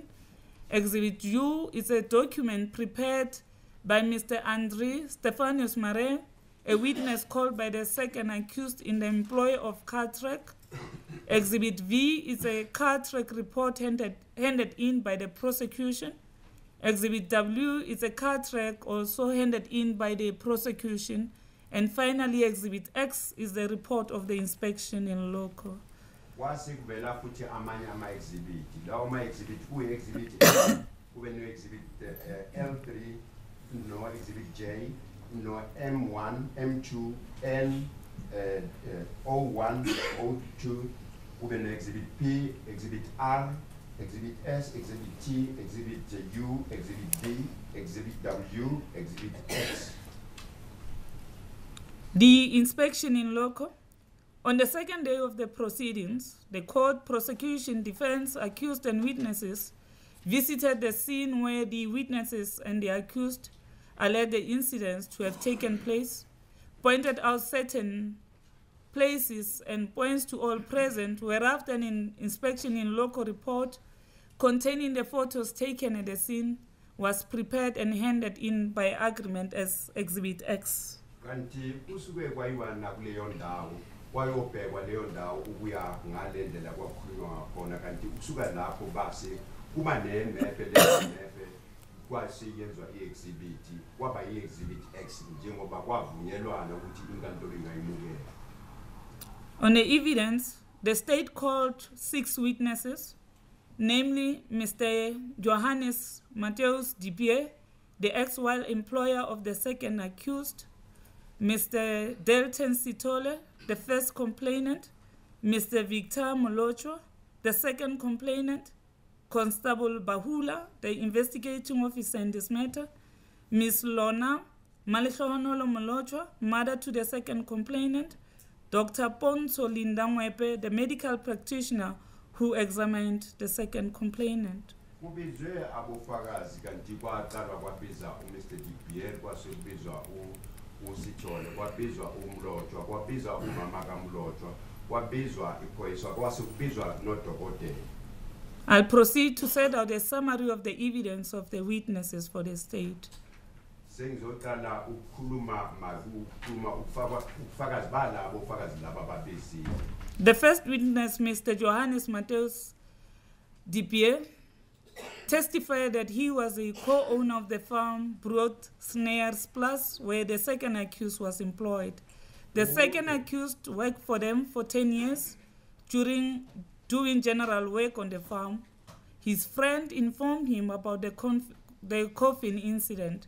He then read about it in the newspaper, as set out in Exhibit K, and on social media as well.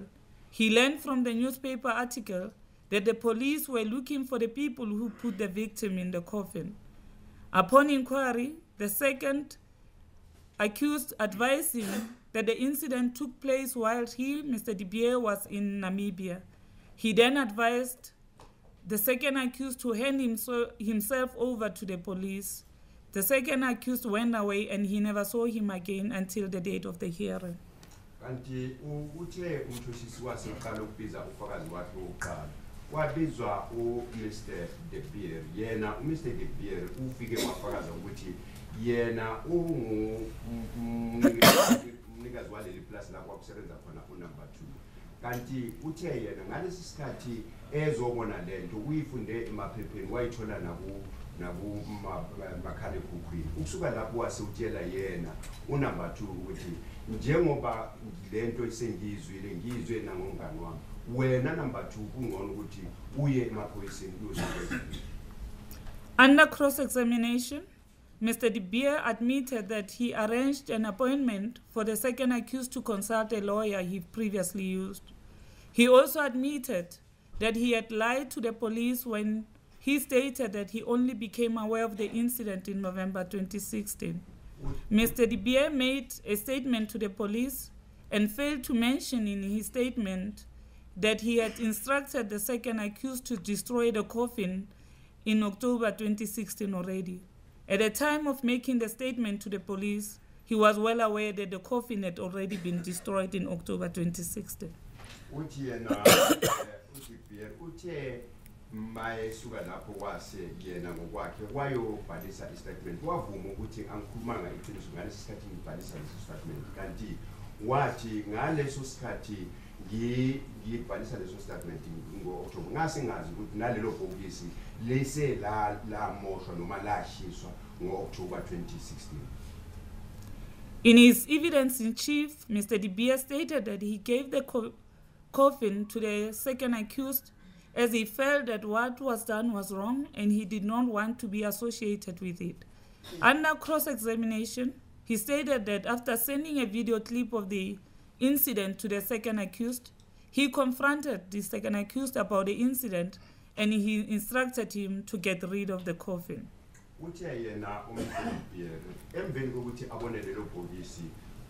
Leyo cellphone noma iclip wase utshela unumber 2 ukuthi lelo bhokisi makalithathe kubele kanti ukusuka lapho wase uyazi ukuthi lelo bhokisi yena unumber 2 eselishisile noma ekulumosha.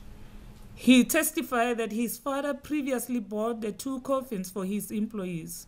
One of the coffins was used by one of the employees and the remaining one, which was used in this matter, was kept in a small office but was later moved to a storeroom. Uthe leli bhokisi kwelinye ibhokisi leli lithengwe ubaba wakhe elinye lalo amabhokisi amabili elinye lasetshenziswa ukuthi linqwabe omunye lo besebenza kubona elinye lasala ukusuka lapho lelo bhokisi lase liyathathwa labekwa e-storeroom. The second witness was the first complainant, Mr. Delton Sitole. He testified that he resides at the Big House Quarter Camp, the informal settlement, and on 17 August 2016, he was walking, I beg your pardon, from Kamfefe to the Big House Quarter Camp. The route he was walking on runs through the Millie fields. There's a railway line in between the fields and a bridge which people use to cross over.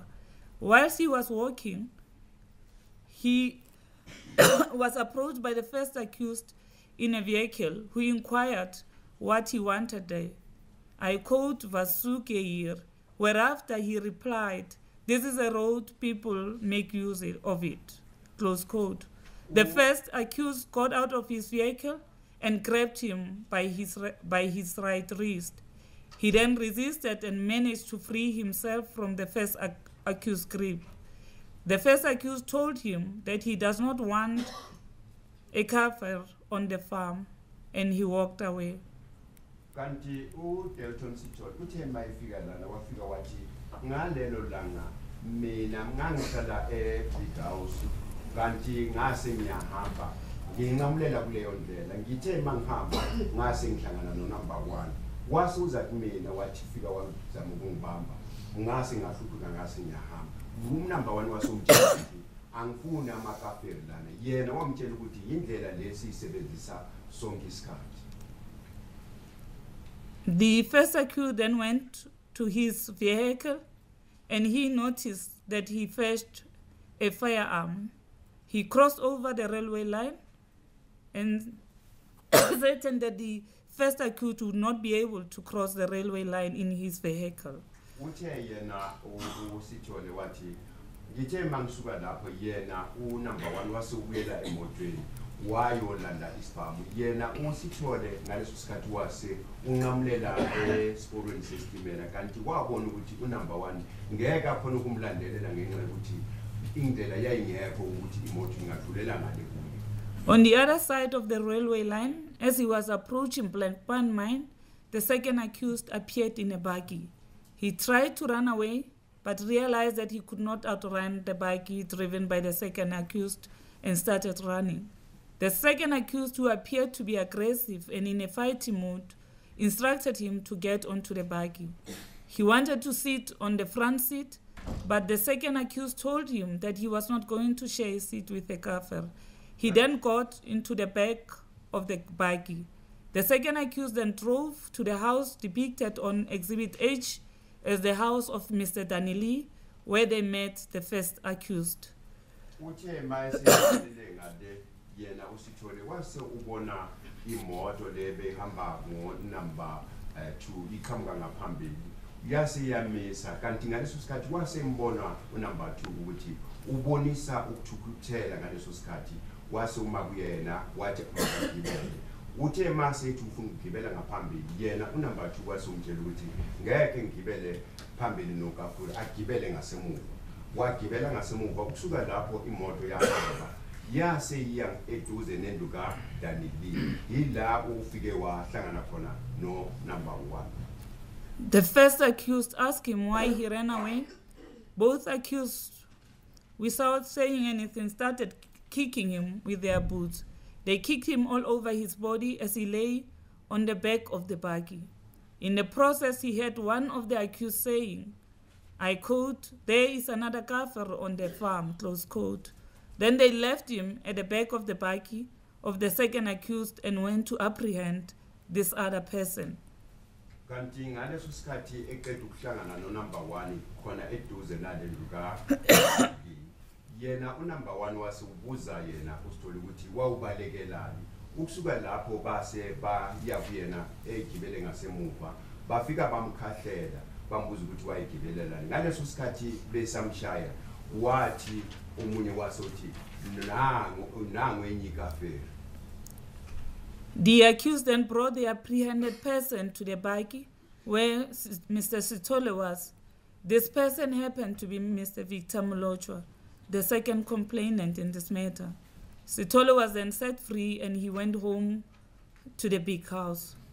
Ukusuka lapho base balanda loyo muntu babethi ukafiri kanti kwenzeka uVictor Molochwa bamletha kule veni la kwakukhona uSithole ufika kwakhe lona uSithole waseyena wabamdedela wahamba basala no Victor. Mr. Sithole testified further that he sustained injuries as a result of the assault. His whole body was painful, his lips and tongue were bleeding, but he never consulted a medical practitioner. He told the people at the big house about the person, namely Mr. Molochwa, who was apprehended. Later that day, Mr. Molochwa turned up at the big house and informed him that he was assaulted and forced into a box. He never mentioned that that box was a coffin.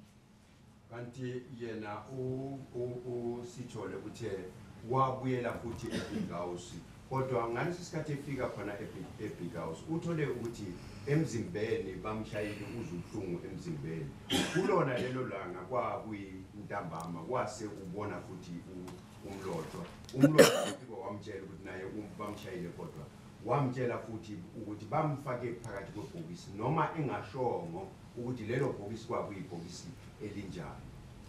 He recalled very well that the incident took place on 17 August and not in September. Uthe yena lento yenzeke ngeyi-17 zaka-August ayenzekanga ngo-September.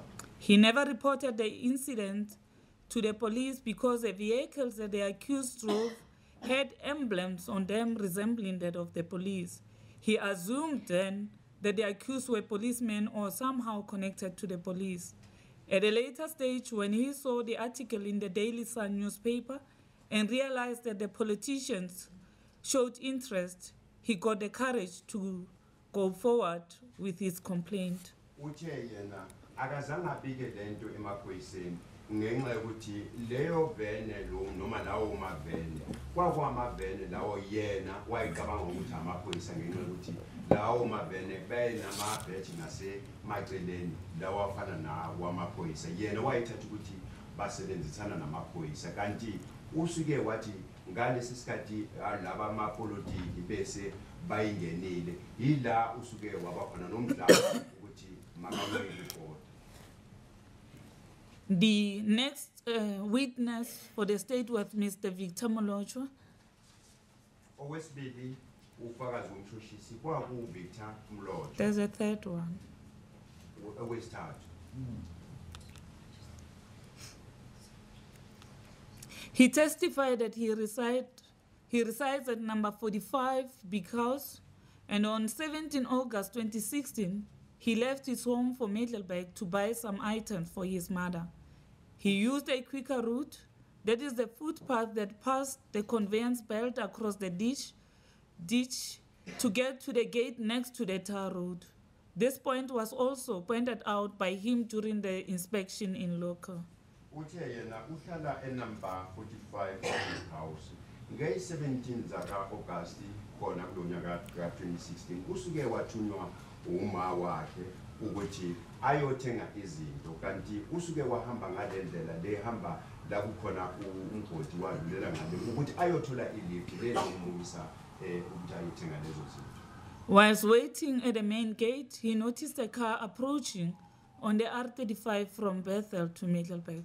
Ngalesi sikhathi esamile usuke wabona imoto iqhamuka kulendlela iR35 iqhamuka ehlangothini leBethel iya iqonde ngase Middelburg. The vehicle drove straight toward him. Uthe imoto isuke yahamba ngo iqonde kuye. The vehicle stopped and he noticed that the driver, who happened to be the second accused, was not in a jolly mood. He then decided to run away in the direction of the Big House. Uthe leyo moto ithena iqonde kuyena wabona lo beyiqhuba umangalelo wesibili kanti wabukeka sengathi ungumuntu ongajabulile uyena ngokwakhe wase uyabaleka ubaleka kwakhe wabalekela ehlangothini leBig House. Whilst running away from the second accused, he noticed a second vehicle approaching from the front. He tried to run away but ended up in between the two vehicles.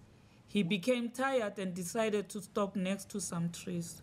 Uthe ngalesi sikhathi ebaleka le moto yayihamba ngo number 2 wabona enye imoto iqhamuka ngaphambili lebe ihamba ngo number 1 kanti ngaleso sikhathi wabona ukuthi ngeke ngize ngilunge ukuthi ngakhona ubashiye wase uyama wama eduze nemithi.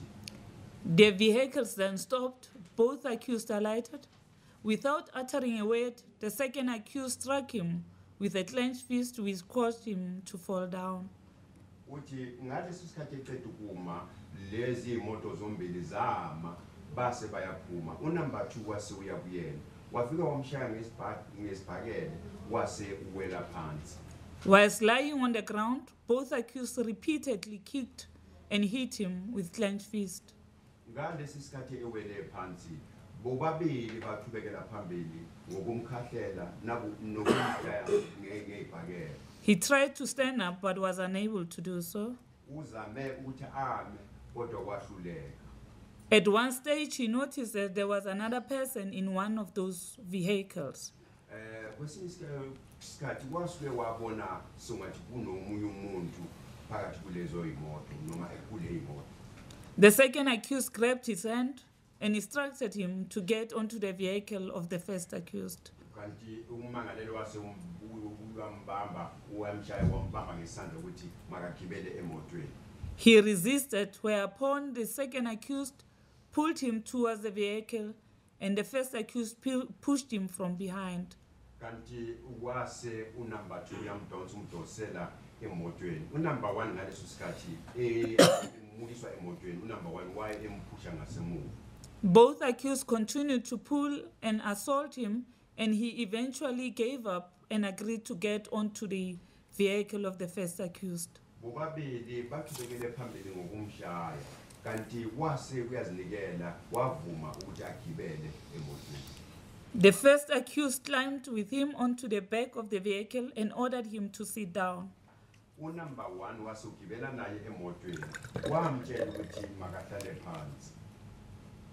He resisted, but the first accused pressed him down so hard that he ended up sitting down.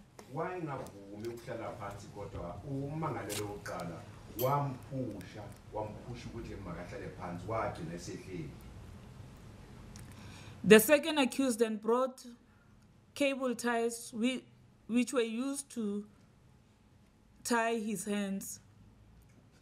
Number 2 wase ulayisha cable ties ngawo wase uboshwa izandla. He refused to cooperate and the assault then started afresh. Wazama ukuthi angavumi kodwa base bacalela phansi ngokumshaya. The first accused eventually managed to tie him up against the buggy. Number 1 wase uyakhona ukuthi ambophe ngalama cable ties embophelela evelini. Both accused failed to answer him when he asked what was happening and where were they taking him. Bobabili ngalesi sikhathi ebabuza ukuthi kwenzekani nimukisaphi bobabili akekho omphendulile. Both got into their respective vehicles and followed each other with the first accused driving in front. At the stage, the third person he saw earlier on was no longer there. He later learned that it was Mr. Delton Sitole. Bobabili bangena emotweni base bayadriver ziyahamba imoto. Uthena sebuka loyo muntu embonile wangasamboni futhi kanti kwakude khona. Both vehicles drove past the point where he was found hitchhiking and turned towards Middelburg. Bobabili basuke bahamba bayidlula kuleyo ndawo la beme khona ecela ilift ukuza ngase Middelburg. At the railway line they turned towards Centrina. The vehicle in which he was traveling then turned left onto the farm on which the silage dish was located, which was visited area during the inspection in local. Bobabili zase ziyahamba lezi moto zayodlula kuleyo ndawo la beme khona zahamba zaya kuleyo ndawo la kusuke kwayiwa khona kuyobhekwa indawo la kuthiwa kuse silage dish. He did not know what happened to the second accused at this stage. Ngaleso sikhathi ebengasazi ukuthi umangalelwa wesibili kwenzekeni ngayo. After they stopped, the second accused suddenly appeared. Ithe imoto mayiqeda ukuma umangalelwa wesibili wase uyafika. The first accused then got onto the vehicle he was in, untied him and grabbed his hand and ordered him to get off the vehicle. Number 1 wase ugibela phezulu kwaleveni wafika wanqamula lezo intamba noma wambophulula wamtshela ukuthi makayehle kuyobheka. The second accused approached him with a coffin which he has unloaded from his vehicle and placed the coffin in the ditch. Kanti number 2 ngaleso sikhathi wase ehlise lelo bhokisi wase ulmukisa kule silage dish la kufakwa khona ukudla kweinkomo. Molocho was so shocked and scared, as a result of which he could not follow the conversation between the two accused. Ngaleso sikhathi umlojo wayethukile nakhona ngokuthuka kwakhe ingasezwi ukuthi bakhuluma bathini. The second accused opened the coffin, and at the stage the first accused warned him that should he run away he was going to shoot him.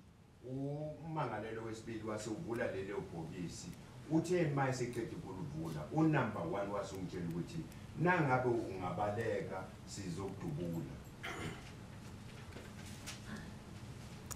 He noticed that the first accused had a firearm on his waist but never pointed it at him. Ngaleso sikhathi wase ubona number 1 ukuthi ugaxe isibhamu kodwa akazange amkhombe ngaso lesi sibhamu. The second accused then instructed him to get into the coffin.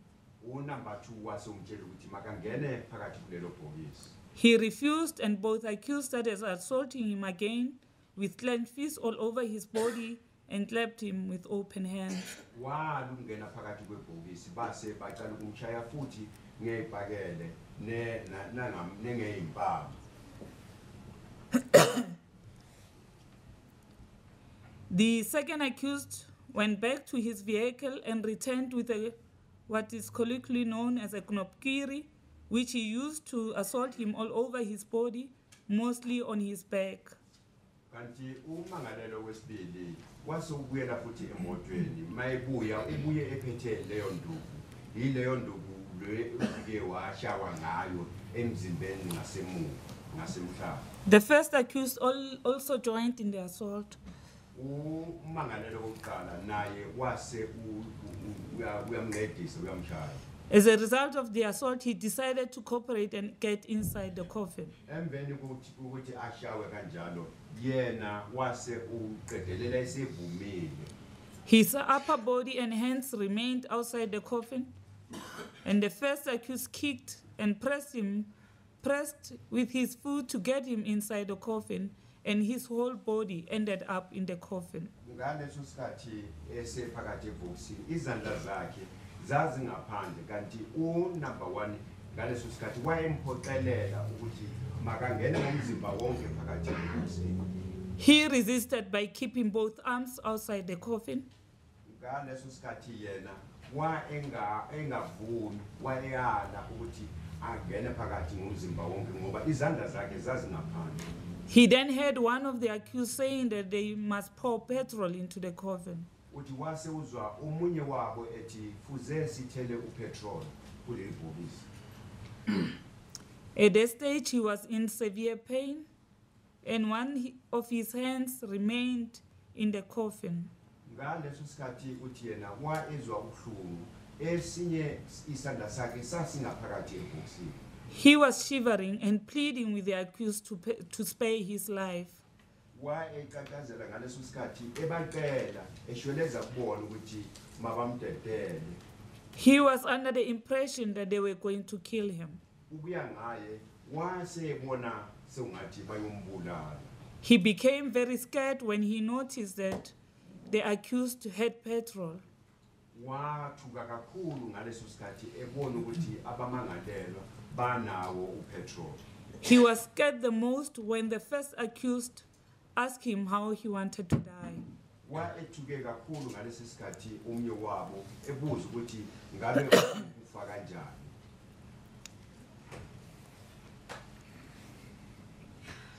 At one stage, whilst inside the coffin, he tried with both hands to move his upper body upwards, and that is when he realized no one was forcing him back into the coffin. Ngaleso sikhathi engaphakathi wazama ukuthi ephume ngokukhipha umzimba wakhe ngaphezulu kodwa ngaleso sikhathi wase uyabona ukuthi akekho lo omphoqelela ukuthi abe ngaphakathi. With some struggle, he rolled out of the coffin, fell onto the side of the coffin. Ngaleso sikhathi yena wase uyazama wase ukhona ukuthi aphume awele ngaphandle kwaleli bhokisi. One of the accused made an attempt to prevent him from escaping, but the other one said that they should let him go because it will not help him to go to the police since they will trace him to his house. Omunye wabo wase uthi yena musubaleka lo munye wase uthi umtete umyeka abaleke angeke ayenze lutho ngoba siyazi nala ehlala khona. He eventually managed to run away and ran as fast as he could. Ngaleso sikhathi wagijima ngesikhulu ijubani. He was badly injured on his chest. His right arm had bruises from shoulder to elbow. His right eye was swollen. His nose was bleeding, and his ribs were very painful. His shoulder and back were painful and swollen as well. Elimele emhlana elimele ilihlo elimele isandla nomkhono wonke elimele emzimbeni nasesifubeni.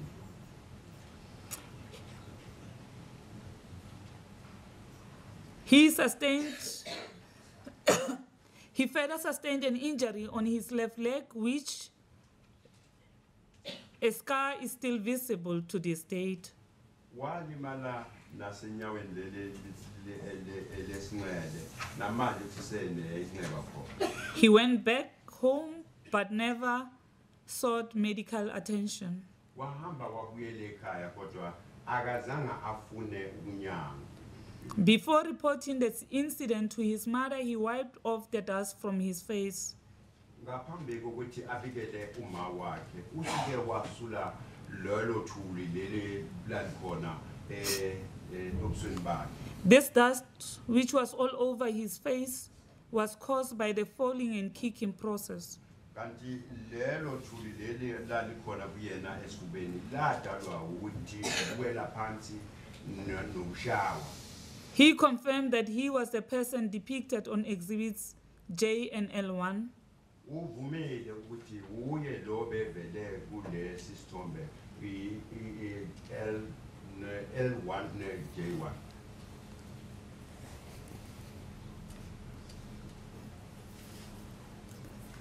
These photos were taken at the silage dish, but he could not recall at what stage the photos were taken. Akanti uvume ukuthi lezi ithombe zithathwe e-silage dip kodwa angeke esho ukuthi zathathwa nini.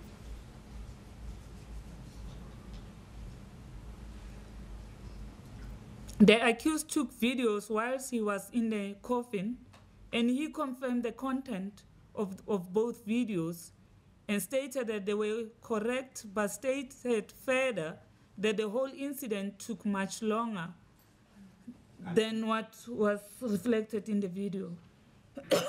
Bathe ngalesi sikhathi lapho ke bathatha ivideo kodwa bona bathe leyo video kwaba ivideo ende kuna ngalendlela engakho. Thus the video do not cover the whole incident. Kanti leyo video ayibonisi sonke isehlakalo. He knew nothing about the cable theft he was accused of.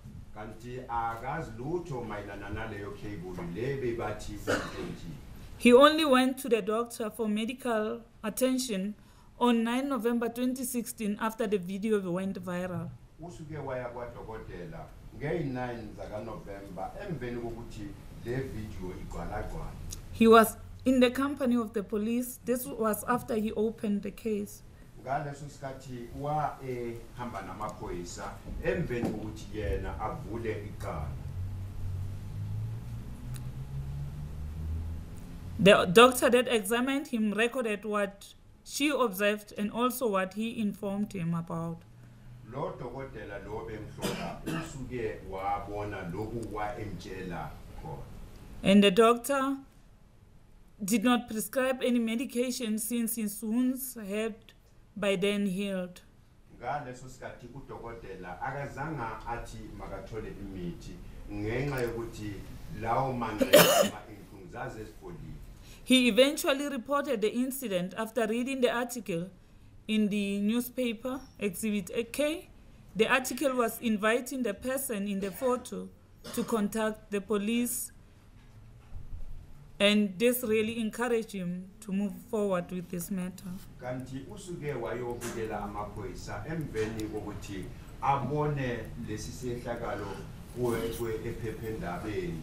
Lokho kwasuka kwamnikeza umdlandla ukuthi ayobika ngenxa yokuthi labo abamaphepha babethe lawo loyo muntu makavele phambili.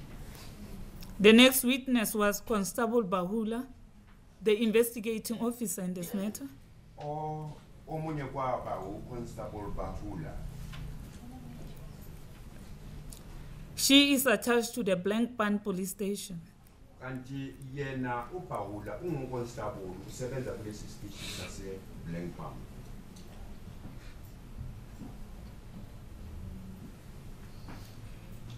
She intended to arrest the accused on Friday, the 11th of November 2016, but was informed by the head commander that the accused were to hand themselves over to the police on 14 November 2016.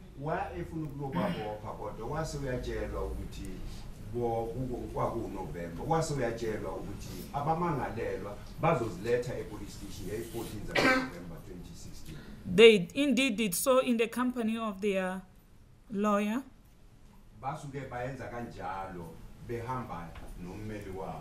She requested the accused to furnish her with the items used in the commission of the crime, namely the coffin, the knopkiri, the snake and the petrol. Usuke wacela abamangalelo ukuthi mabamnikeze lezo zinto zazisetshenziswa. Wabacela ibhokisi, wabacela induku, wabacela ilokhuza inyoka. The accused informed her that they knew nothing of the snake, the knopkiri and the petrol.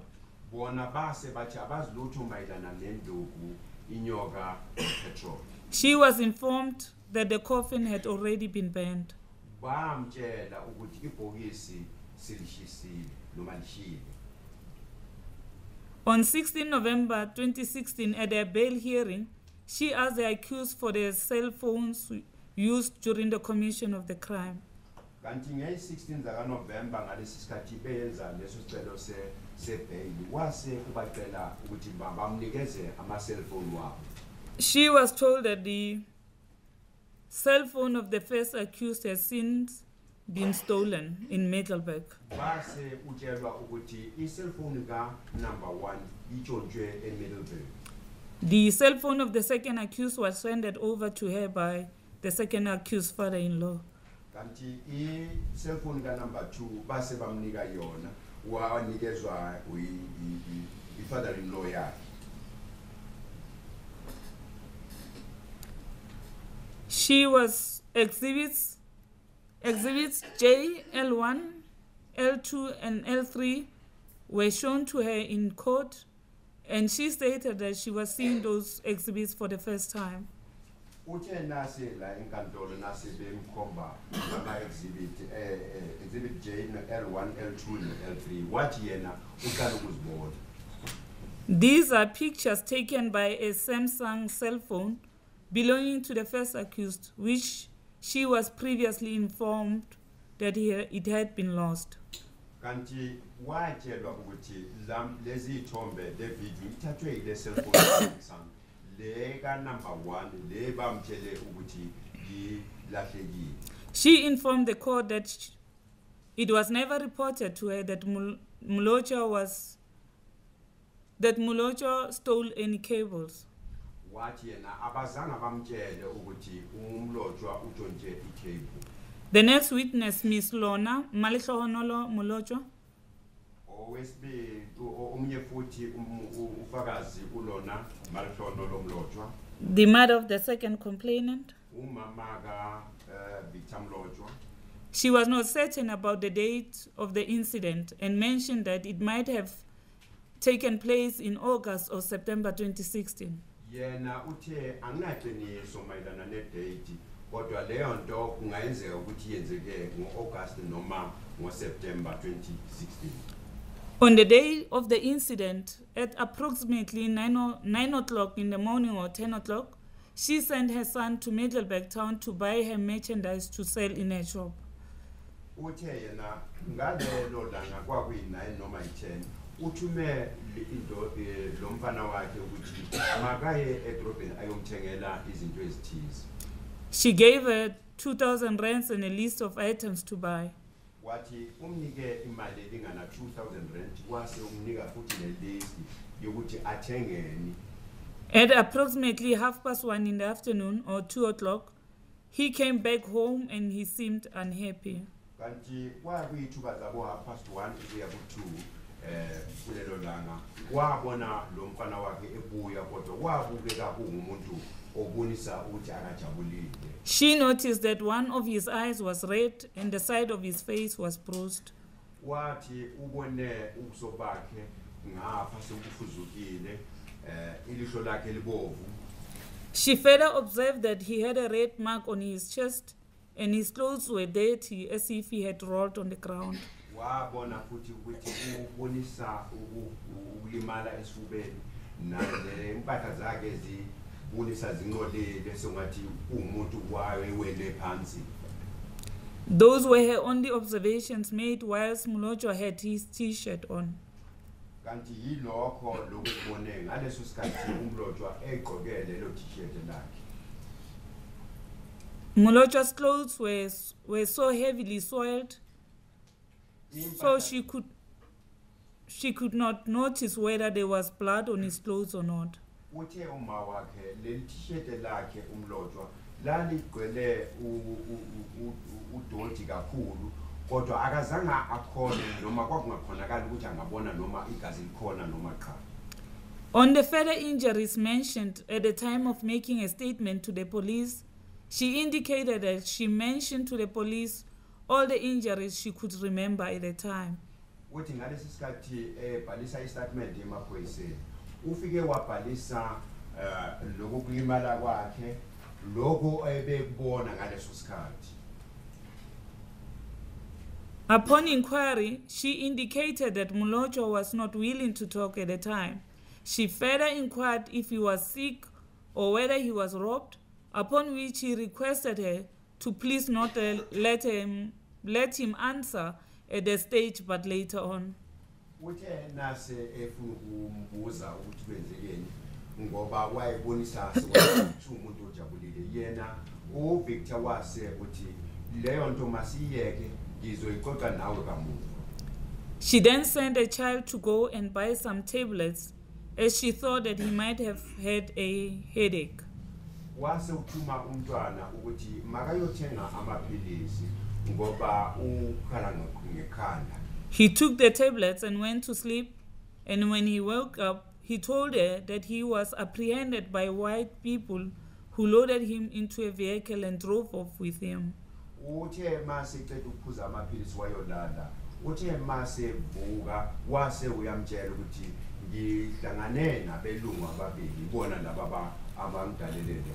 They took him to a place where they placed him in a coffin. Wamtshela ukuthi bangithathe bangibukisa endaweni ethize la bafike bangifaka ebhokisini laba. These white people found him along the road whilst he was hitchhiking to town. Wamtshela ukuthi labo balungu bangithole endleleni ngalesi sikhathi ngicela lift yokuya edrobheni. She advised him to report the matter to the police, but he said that they told him that if he reported the matter to the police, they would kill him because they work with the police. Uthe wamtshela ukuthi makayobika le ndaba emaphoyiseni. Yena wasomphendula ngokuthi bathe mana ngabe ngayobikela amaphoyisa bazongibulala ngenxa yokuthi bathe bona basebenzisana namaphoyisa. Molocho's nephew, Buti, is the one who brought the video to their attention. He saw this video on Facebook detailing the coffin incident. Ubuti umshana wakhe uye lo suke waletha lesi sithombe lesi esibone ku-video. She was very agitated when she saw the video, as a result couldn't speak. Ngaleso sikhathi usuke wathiwa kakhulu ngalesi sikhathi ebona lesi sithombe. Molocho never informed her about the third person who witnessed the incident, and she was adamant that she never discussed the incident with Delton Sithole, who is unfamiliar to her. Umlotshwa akazange amtshele ngomuntu kanti akazange amtshele futhi nango Delton Sithole. Yena lo Delton Sithole ungumuntu engamazi noma ngamjwayele. Dr. Ponso Lydia Mwepe testified that she is a medical doctor based at the Middelburg Hospital. Uponso Mwepe udokotela uthe usebenza kulesi sibhedlela sase Middelburg. She examined Molocho on 9 November 2016. Uthe yena uhlole umlotshwa nge-9 November 2016. Molocho informed her that he was assaulted more than 2 months ago. Umlotshwa wase ubikela udokotela ukuthi ushawe enyangeni ezimbili esidlulile. On examination, she found 2 linear scars, one of ±6 centimeters in length on his chest, and the other one was a round scar on his left thigh. Kanti uthe nasemhlola wathola ukuthi unenxeba leli lingayenza 6 cm esifubeni kwanti kwaba nenxeba futhi ethangeni.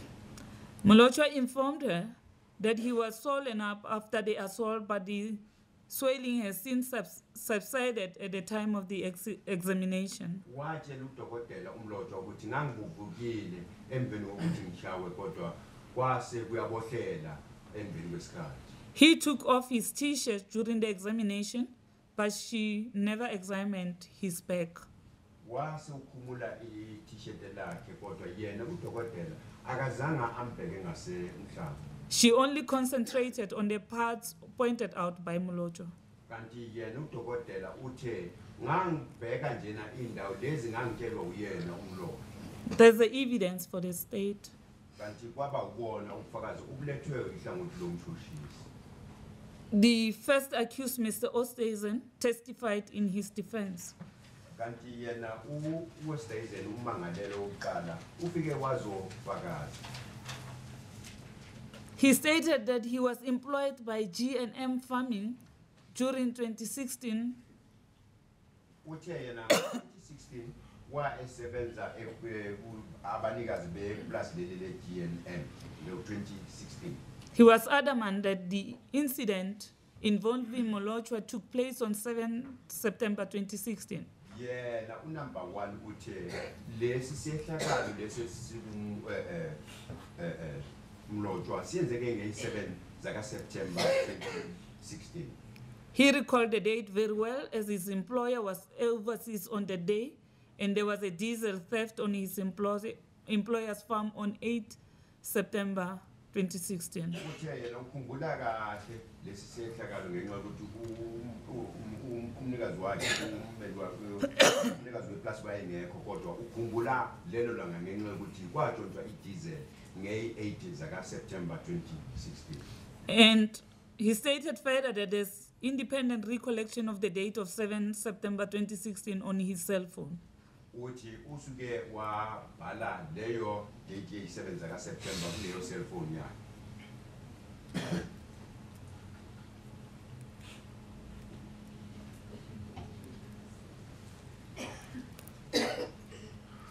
Are we tired? No. Uthi usuke wayenza ukuthi leyo date ye-7 zaka September record noma ukuyikhumbula kahle ku cell phone. He denied knowing Mr. Delton Sithole and said that he has never seen him before this court case. Uthe akazi lutho ngoDelton Sithole nakhona akazange abone nangaphambi kwalelo langa. On 7 September 2016, at approximately 9 o'clock in the morning or 10 o'clock, he dropped off laborers to pick up stones in the maize fields which he had plowed. He then drove towards the farm, brought snares plus to check if there was any need, if the area needed to be cleared of any stones. Uthi yena nge-9 zaka September usuke walayisha abasebenzi wahamba nabo eyobabeka endaweni ethize ukuthi bayoqosha amatshe. Uthe mayisuka lapho wahamba ebese uya endaweni enye ukuyobheka abantu. As he was driving along the mealie fields, he observed a suspect carrying a black bag at approximately point B on Exhibit H, which point was also pointed out during the inspection in local. Uthe ngaleso sikhathi esuka lapho usuke wabona umuntu, loyo muntu ebethwele isikhwama esimnyama kanti leyo ndawo yile ndawo lapho kusuke kwayiwa khona ukubonisa kule map i-Exhibit H. He sounded his hooter and flickered his lights, indicating to the person to come closer to him. When the person started running away towards the railway track, he gave chase, but the person was too fast and managed to escape across the railway tracks, which he could not cross with his vehicle. Uthi usuke washaya uhuthe wase uyamlayitela lo muntu ukuthi asondele kuyena. Loyo muntu akazanga ame wayeqa umzila wesitimela kanti yena njengoba ebenemoto ebengeke akhona ukulandelela lo muntu uya ngale kwalomzila. He contacted the second accused and asked for permission to enter their farm for assistance to apprehend the person, the suspect. Wase uthintana no number 2 ecela imvumo ukuthi angene eplazini labo ukulandelela loyo muntu. The second accused gave permission and indicated that he would assist him. Kanti number 2 wase umnika leyo mvumo yena number 2 wavuma ukuthi ngizokunceda. He then drove back to the tar road in order to get to the other side of the track road I beg your pardon? To the other side of the railroad track. After driving over the bridge, he got lost. Wahamba wabuyela futhi kule ndlela ye-tar road wase ujikela ngale ubuya ebridgini kodwa uthe nasengale wadlula. He then called the second accused and they agreed to meet at the entrance of Mr. Danili's house. Wase uyamfonela unumber 2 ukuthi masihlangane eduze nalendlu ka Danili. Whilst talking, the accused noticed the person in the mealie fields. Ngaleso sikhathi bekhuluma ilaba suke babona umuntu ephakathi emasimini. The second accused directed the first accused to take the road straight towards Komati Power Station, whilst indicating that he would take the other road to the east of Mr. Danili's house. As he was driving down the road, he saw the person who was later identified as Mr. Molotwa in front of him. Once utshela unumber 2 ukuthi makahamba ngalendlela Komati yena wajikeleza ngale ila basuke wahlangana nalo loyo muntu kwakuyena uVictor Mlotwa. Mr. Molotwa tried to run away, but he cut him off with his vehicle, jumped off and chased him and grabbed him by his left arm. Ngaleso sikhathi uMlotwa wazama ukubaleka yena wase umgijimisa ngemoto wamvala. Molotwa turned around and aimed at him with an instrument, a knopkiri. Wajika waya kuye ephethe into thize leyo nto kwakuyinto.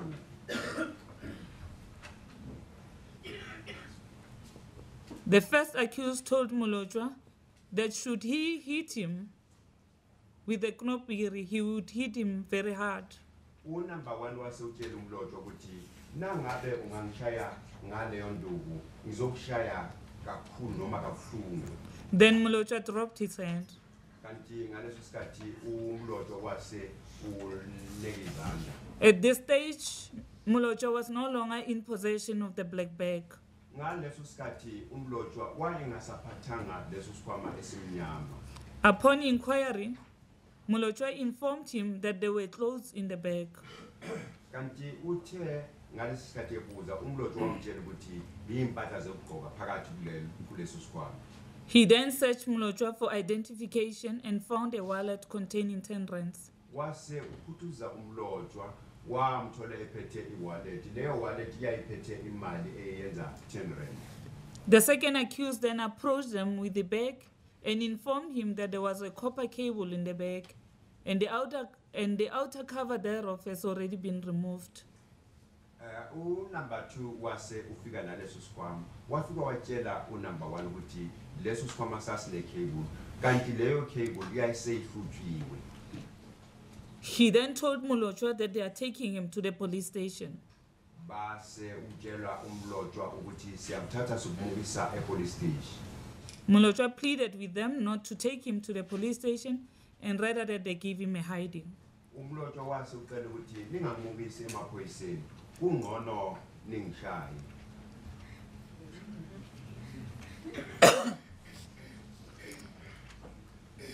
When his plea fell on deaf ears and they insisted that they were taking him to the police station, Molotwa started threatening them. Ngaleso sikhathi ebacela ukuthi leso sicelo sakhe bangasimukeli yena uMlotwa wase uqala ubathusela. He threatened to burn down their crops every year and further that he would kill their wives and children. Wabatshela ukuthi ngizoshisa amasimu wenu unyaka nonyaka kanti ngizobulala abafazi benu nezingane zabo. The first accused was extremely angered by the threats and very worried because his wife and children are home during the day and he was unarmed as he did not have a firearm. Kanti unumber 1 ngaleso sikhathi lo uMlotwa esho kanjalo yena leyo nto isuke yamkhathaza kakhulu ngoba umfazi wakhe uhlala ekhaya nabantwana nakhona yena unumber 1 ekwazi ukuthi yena ngokwakhe akanaso isibhamu noma akahlomanga. Further, it was very common for mealie fields to be burned throughout the year. Lokho kwakuvamisile ukuthi amasimu ashiswe. Mlotshwa was really threatening and arrogant. Kanti umlotshwa ngaleso sikhathi wayebathusela kanti nakhona enenkani.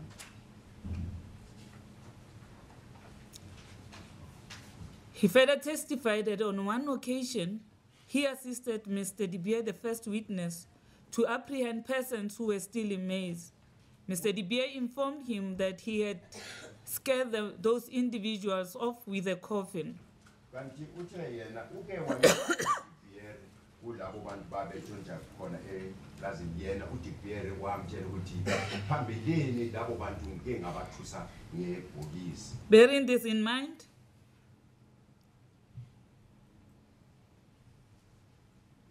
he asked the second accused whether they still had the coffin or not. Wase ubuza umangalelo wesibili ukuthi ngabe nisenalo ibhokisi na. He thought it wise to threaten Mlotshwa with a coffin so he could stop the threats and further deter him from stealing again. Wase ubona ukuthi umlotshwa fuze athuswe ngale bhokisi yiloko okuzoyenza futhi ukumvimba ukuthi angakhipheli phambili lokuthusela kwakhe. They then agreed that the second accused would go and collect the coffin and they'll meet later on at the Hendrina Pulling Swap gravel road. Base bayavumelana unumber 2 ukuthi alande ibhokisi bazohlangana endleleni le yase Pulling Swap ile yomhlaba igravel. The first accused proceeded to the pre-arranged place, and whilst waiting for the second accused, he got out of his vehicle and stood next to Mlotshwa to make sure that he does not escape. Base ubayahlukana unumber 1 wahamba waya kule bevumelene ukuhlangana khona kanti mabefika khona yena unumber 1 wase uyaphuma emotweni wama eduze nomlotshwa ukuze umlotshwa angakhona ukubaleka. Mlotshwa's phone then rang, which he answered in Afrikaans. Kanti ifoni kamlotshwa yase yakhala wayiphendula ngeAfrikaans. Upon inquiry, Mlotshwa indicated to the first accused that he was speaking to his boss. Ngaleso sikhathi umlotshwa wase umtshela ukuthi ngikhuluma nomlungu wami. The first accused then grabbed the phone from Mlotshwa and spoke to the person on the other side who identified himself as the owner of the scrap dealership on the Middelburg Road. Kanti ngalesi sikhathi umlotshwa esaphethe leyo phone yakhe yena unumber 1 wayihlutha kuyena wakhuluma naloyo muntu ebekhuluma nomlotshwa loyo muntu wase umtshela ukuthi umnikazi we-scrap yard eMiddelburg. He denied that Mlotshwa was in his employ and stated that Mlotshwa contacted him earlier on that morning and indicated that he had a package for him. Wase uyaphika lo muntu ukuthi yena usebenzisana nomlotshwa wase uyaphika futhi ukuthi ukhulume naye ekuseni kwalelo langa mayelana nento ethize ngepackage ethize. At this point, Mlotshwa suddenly jumped off the buggy and ran into the grass, compelling the first accused to give chase. Kanti ngaleso sikhathi umlotshwa wase uyaqashuka ungena etshanini unumber 1 wase uyamgijimisa. He caught up with him and brought him back to the buggy and ordered Mlotshwa to get back into the buggy. Wase uyamgijimisa wambamba wabuya naye watshela umlotshwa ukuthi makagibele evenini. He then noticed the second accused approaching. He got into his vehicle and they drove. I beg your pardon. He then noticed the second accused approaching. He got into the vehicle and drove to the second accused who was waiting for him. Wase ubona unumber 2 eqhamuka naye wangena emotweni waya la kwakukhona unumber 2. They then drove to the sealage ditch as pointed out in Exhibit H. Basuka baya kuleyo ndawo la kugcinwa khona udla kweinkomo ukubonisa Exhibit H. This point was also visited during the inspection in loco. Kanti leyo ndawo isuke yayobonwa ngaleso sikhathi kwenzwa inspection in law. At the silage ditch, he instructed Molotwa to help offload the coffin. Bathe mabefika kuleyo ndawo la kugcina khona ukudla kwenkomo base batshela uMlotshwa ukuthi makancedise ngokuyefisa lelo bhokisi. They then instructed him, Molotwa, to get into the coffin. Base batshela yena uMlotshwa ukuthi makangene phakathi kulelo bhokisi. At first he resisted, but eventually went inside the coffin. Wathi uqale ngokwala kodwa okugcineni wangena. The second accused then started recording a video. Umangalelo wesibili wase uqala ukuyenza ivideo. He's not certain it was stated the second accused started recording the video. Kwase ukuthiwa lapho ngaleso sikhathi ivideo yaqalwa number 2 ukuyenza. After a short while, the battery of the phone of the second accused went flat. Uthe mase yenza ivideo number 2 ibetri lakhe lase liyaphela. He then used his own phone to record the video. Wase usebenzisa ifoni yakhe ukuyenza ivideo. The short video was recorded by the second accused, and the longer video was recorded by the first accused. Kanti lencane ivideo yenziwe nge-cellphone ka number 2 lende yayenzwa nge-cellphone ka number 1. The videos portrayed the total duration Molotwa was in the coffin. Kuleyo video ibonisa sonke isikhathi ngalesi sikhathi uMlotshwa engaphakathi kuleli bhokisi. They recorded the videos in order to show that they never assaulted Molotwa. Bathe bona sayenza leyo video ukukhomba ukuthi bona abazange bamshaye uMlotshwa. He confirmed the correctness of what was said during the incident as contained in the 2 recordings. Wavuma ukuthi lezo lawo video ayiqiniso ngalendlela bethathwa ngakho. In particular, that they threatened to put a snake in the coffin with Molotwa and also to burn Molotwa in the coffin. Indaba yokuthi bathe bazofaka inyoka phakathi kuleli bhokisi khona uMlotshwa nakhona ukuthi bazochisa leli bhokisi. He stated that they were not in possession of any snake and had no intention of killing Molotwa. Uthe yena babenganayo inyoka nakhona babenganayo inhloso yokuthi bangambulala uMlotshwa. Their only intention was to scare Molotwa off and to deter him from carrying out his earlier threats and from stealing again. Isizathu kwawo ukuthi bamthuse nakhona okunye futhi ukuthi angaphindi abathusele noma aqhubekele phambili ngokubathusela kwakhe. After he stopped the recording, they asked Molotwa to get out of the coffin, which he did.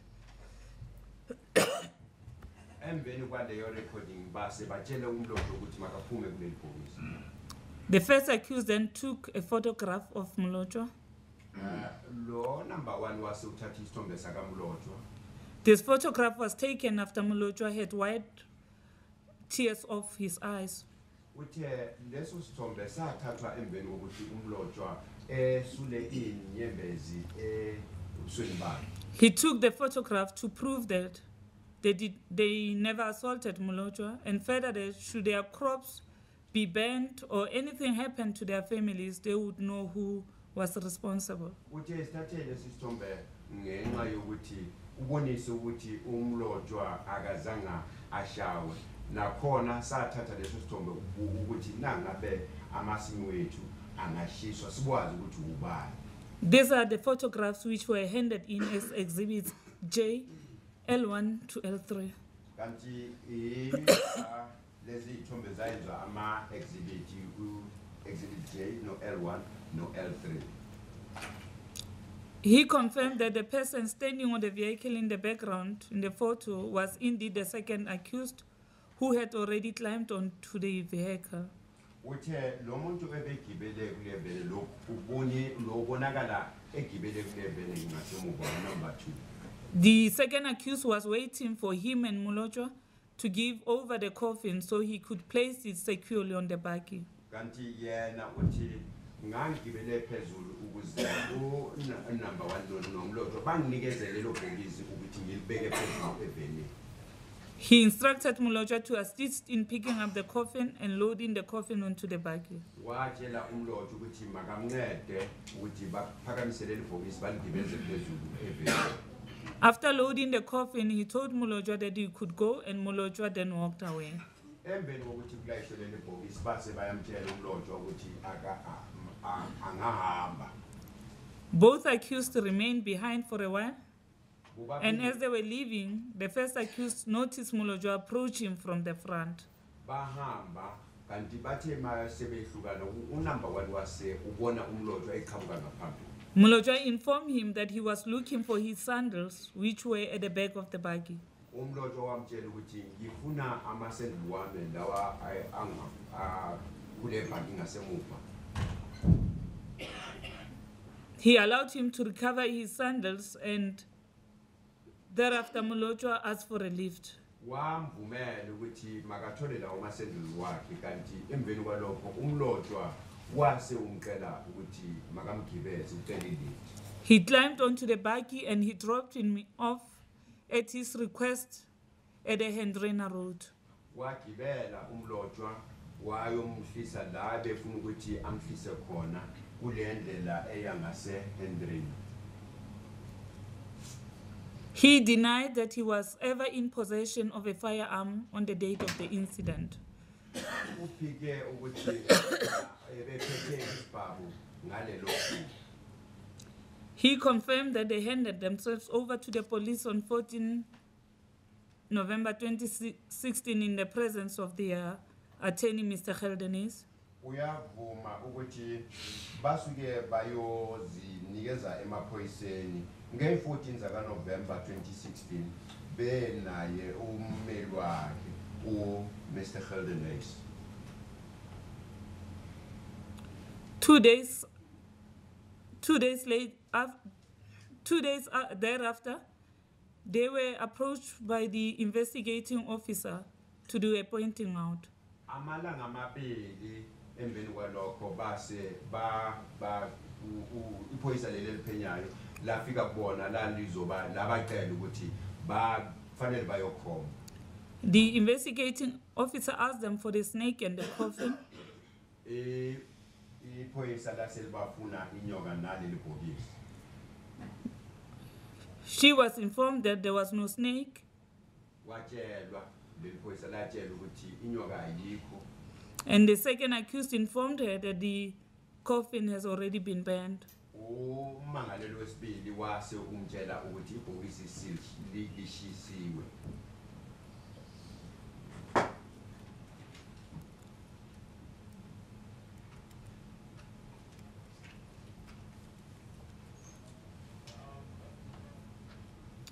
The first accused, it was the second accused who did the pointing out, as the first accused had no knowledge of where the coffin was burned.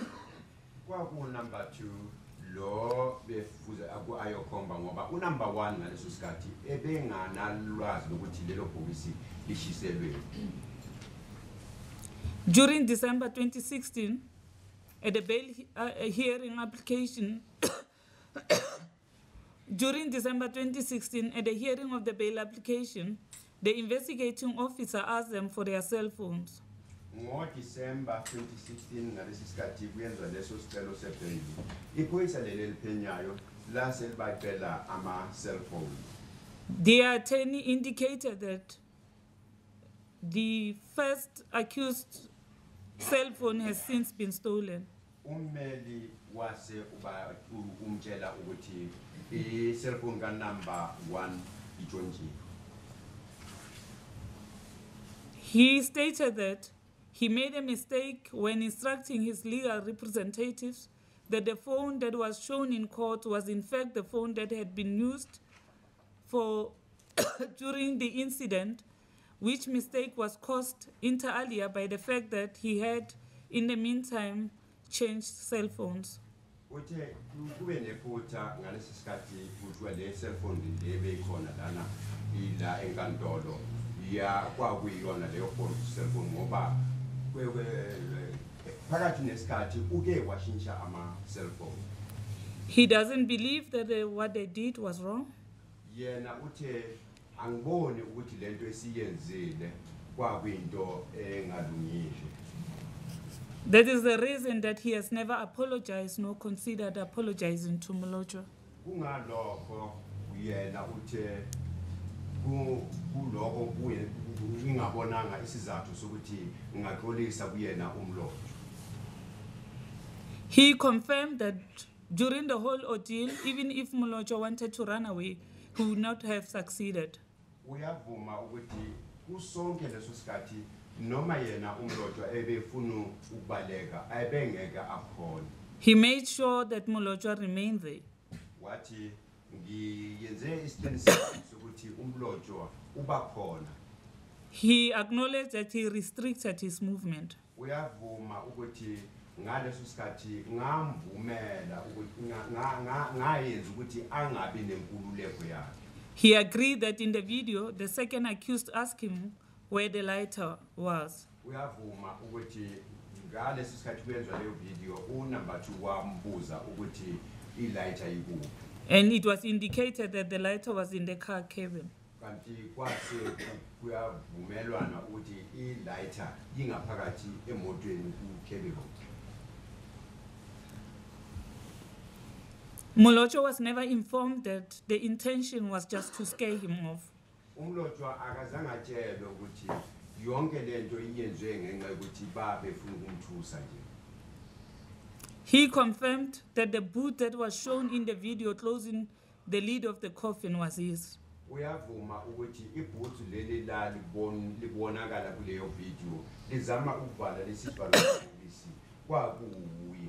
He further confirmed that the coffin was used on black people suspected of theft, and those people never reported the incidents to the police. Uthe leli bhokisi sasilisebenzise ukuthusa abantu abamnyama kanti nangaphambi kwalokho abazange baye emaphoyiseni bayobabikela. He was part of a WhatsApp group, which is a watch group, but nevertheless never informed the group that he apprehended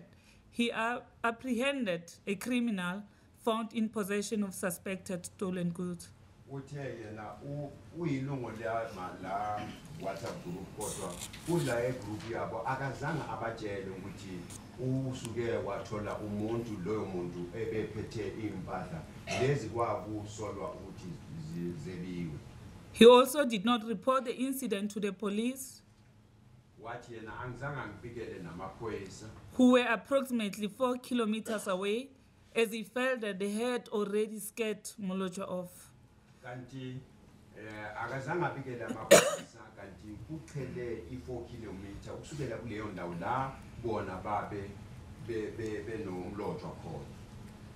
That's the end of the case for the first accused, and the second accused ubona ubufakazi baka number 1. Mr. Theo Martinez Jackson testified that at the time of the incident he was employed by Mr. Johannes Dibier. Mangalelo wesibili uthe yena ngalesi sikhathi kwenzeka lento wayesebenza kwa mnumzana Dibier. He has been employed by Mr. Dibier since 2005. Uthe usebenze khona kwa Dibier kusukela enyakeni ka 2005. And he was also adamant that the incident took place on 7 September 2016. Naye uthe nginesiqiniseko sokuthi lento yenzeke nge-7 zaka September 2016. He specifically recalls this date because he took part in a fishing competition during the weekend of 2 September, which is a weekend immediately prior to this incident. Uthi yena ngikhumbula kahle le date ngenxa yokuthi ngangingenele i-competition yeba inhlanu nge-2 zaka September ngoba lento yenzeke emveni kwaleyo. His employer was away for the whole week, the week in which the incident took place. Kanti umlungu wakhe wayengekho kulelo viki la kwakuyenzeka khona lento. And further that on 8 September, they caught 6 people stealing diesel uthe nge-8 September kutholakale abantu laba betshontsha idiesel. He further indicated that he took this farm attack-related threats in a serious light. Uthe yena uthatha lokuthisela kwa labantu lamabhunu wasemaplazini wathatha ukuthi kungaba iqiniso lokuhlulwa. Farm attacks are a reality, and a year ago his wife's boss was killed in his house. Kanti indaba yokuthisela labanikazi bamaplazi kuyinto eyiqiniso ngoba enyakeni ophelile kulokho umfazi walo mlungu wabulawa. His employer's farm is in close proximity to the big house squatter camp, and most of the theft that occur on the farm is associated with the people from the big house squatter camp. Kanti lokho kudaleka ngenxa yokuthi le ndawo iseduze nase big house squatter camp kaningi yiloko kuyenzwa yilabo abahlala nase big house squatter camp.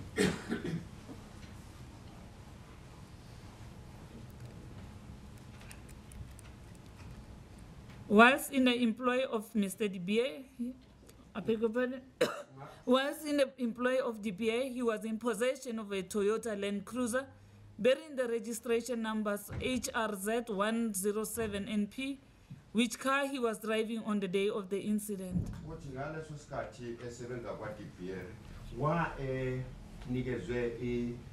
Toyota Land Cruiser, registration yakona HRZ107NP. He confirmed that that was the same vehicle which was depicted on Exhibit J.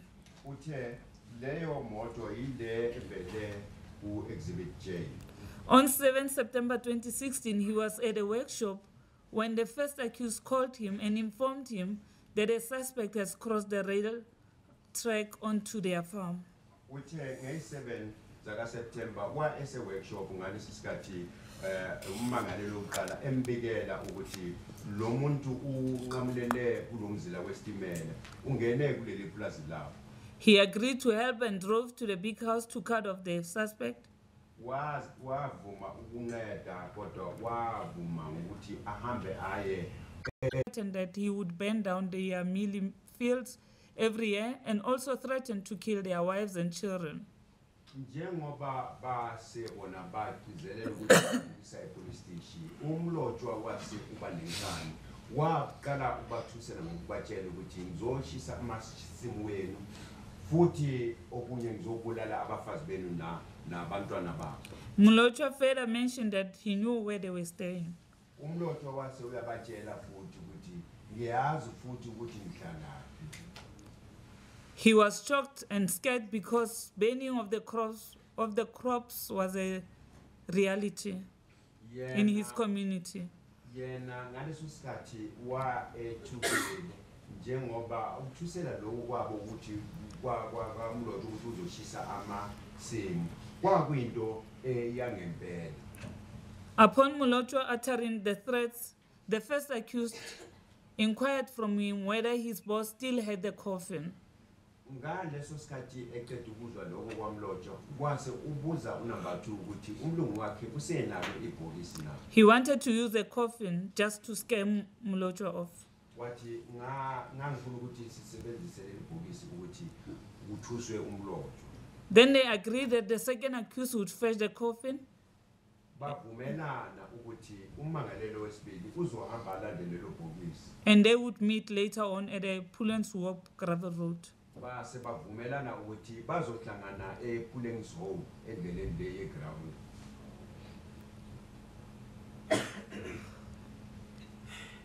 As they drove towards the tar road, the first accused drove in front and he followed to make sure that Mlotshwa does not jump off the vehicle of the first accused. Ngalesi sikhathi behamba unumber 1 wayehamba phambili unumber 2 landela unumber 1 enza ukuthi umlotshwa angakhoni ukubaleka.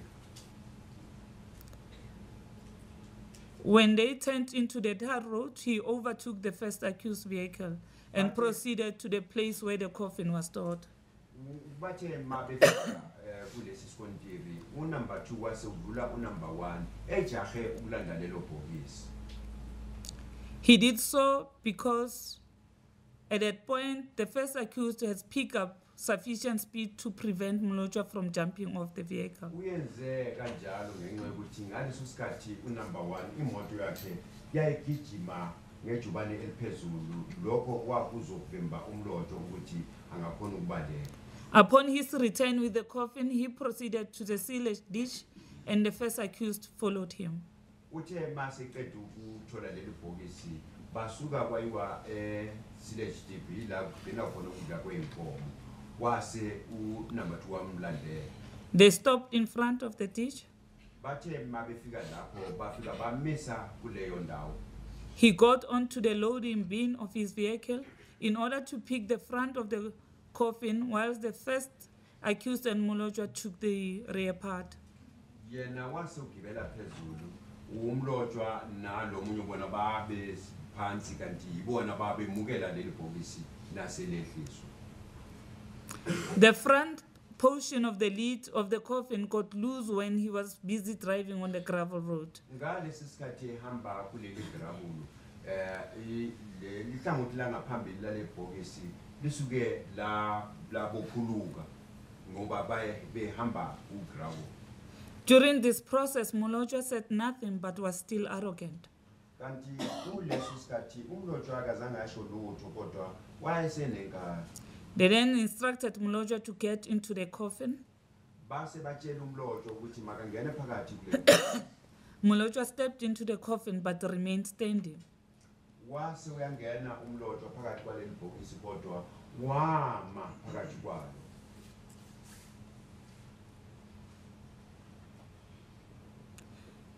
The first accused then told him to get in the coffin, whereupon Mlotshwa sat down. Unumber 1 wase umtshela ukuthi makangene phakathi ebhokisini kanti yena umlotshwa wase uhlala phakathi kwalo. Upon further instruction from the accused, Mlotshwa slid in the coffin completely. Emveni kokuthi atshelwe yena umlotshwa wase ungena phakathi kulo leli bhokisi. He then took out his phone to record a video. Wase ukhipha i-cellphone yakhe ukuze ayenze ivideo. The video was recorded so that Mlotshwa could not later falsely accuse them of assaulting him, and to also prove that he admitted to stealing the cable. Kanti leyo video iyenze ngokuthi umlotshwa angasojika athi yena bamshayile kanti lokho kwakuyenza futhi ukuthi lokho kuzomvimba ukuthi angasatshuli. After a short while, the battery of his phone went flat, where after the first accused took out his phone and continued with the recording. Unumber 2 ngalesi sikhathi eyenza leyo video ibhetri lakhe laseliyafa. Unumber 1 wase ukhipha eyakhe cellphone waqhubekela phambili ngokuyenza ivideo. The accused then threatened to throw petrol over Mlotshwa and thereafter set him alight. Na wase uthuselwa ngokuthi kuzothela upetrol phakathi kulelo bhokisi bese liyashiswa. He got onto the back of his buggy and from the toolbox took a container which contained nuts, bolts and screws but presented same as petrol to Mlotshwa. Wase ubuyela eveneni wathatha isigubhu kanti leso sigubhu kwakunama nuts phakathi. Lokho bona bayenza ukuthi umlotshwa abone sengathi kune petrol phakathi. Then they asked Mlotshwa who was the owner of the cable. Base babuza umlotshwa ukuthi icable leli lakabani. The first accused then placed the lid on the coffin and Mlotshwa started to cry loudly. Unumber 1 wase uthatha leso sivalo seleli bhokisi usibeka phezulu noma ukuvala. Ngaleso sikhathi umlotshwa wase uqala ukukhala ekhalela phezulu. The first accused then stopped recording the video and ordered Mlotshwa to get out of the coffin. Number 1 wase umisa ngokuyenza leyo video wase utshela umlotshwa ukuthi makaphume. The whole incident at the silage dish took between 10 and 15 minutes. Yonke leyo nto leyenzeke khona esilage ithathe imzozo engayenza 10 kuya ku15. Mlotshwa was in the coffin no longer than 5 minutes. Uthe umlotshwa bephakathi kuleli bhokisi kodwa hayi ngaphezulu kwesikhathi esiyenza 5 minutes. The first accused and Molojwa then handed him the coffin. Number one, nomlotshwa base bathwala leli bhokisi bamnika. The first accused then told Molojwa that he may go home and they remained behind. Number one wasutshela umlotshwa ukuthi angahamba ekhaya bona basala. After a short while, they drove off in different routes. Bathe emveni kwesikhathi base bayahlukana. Whilst driving, he noticed the first accused met with Molojwa again, and Molojwa got onto the back of the first accused buggy. Bathe na eqeda ukuhlukana emveni kwesikashana ila ebone umlotshwa.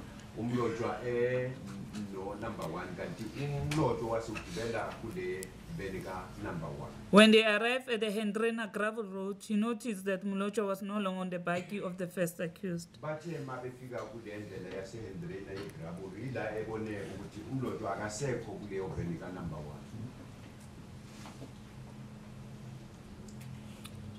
Thereafter, before 6 October 2016, which happened to be his birthday, his employer, Johannes de Beer, instructed him to get rid of the coffin because they were causing trouble with it. Ngabo 6 October yena De Beer wasumtshela ukuthi fuze abone ukuthi lelo bhokisi uphuma kanjani ngalo ngoba lelo bhokisi liletha inkinga. Whereupon he loaded it onto his vehicle and burnt it at the same silage dish where they put Molojwa in the coffin. Wathatha lelo bhokisi walilayisha evenini wase uyahamba nalo wayolishisa khona silage dish la kwakuyenzeka lento yakamlotshwa khona.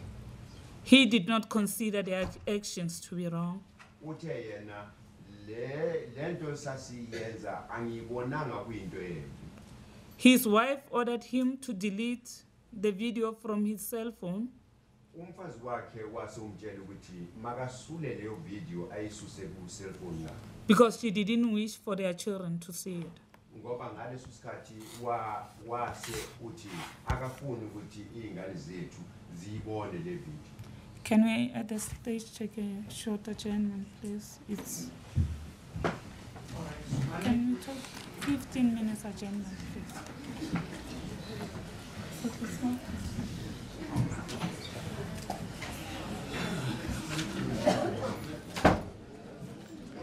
All right, a very good afternoon. You're now with the Midday Report. I'm Alicia Jali, and we've just been bringing you the live proceedings straight from the Middelburg High Court out in Mpumalanga in the coffin assault case. Now today, the judge was handing down her judgment, and she so far noted that Molojwa was never notified that he was just merely being scared by the assailants. She further stated that the accused has also put it into court that they have used a coffin in other similar cases before, but that nothing had happened or any charges brought against them. She also said that the accused said they only shot the video so that Molojwa does not later accuse them of beating him up, and also to show that he had confessed to stealing. They've just taken a 15-minute adjournment. We're going to continue with the bulletin in a short while.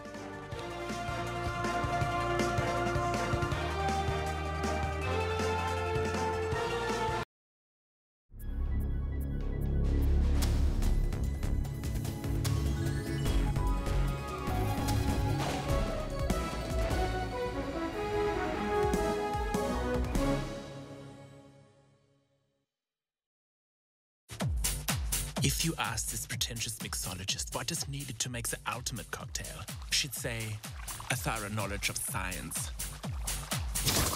Ooh, right in the face. Yes. If you asked us, we'd say it's less about science and more about, well, chemistry. Tops at Spa.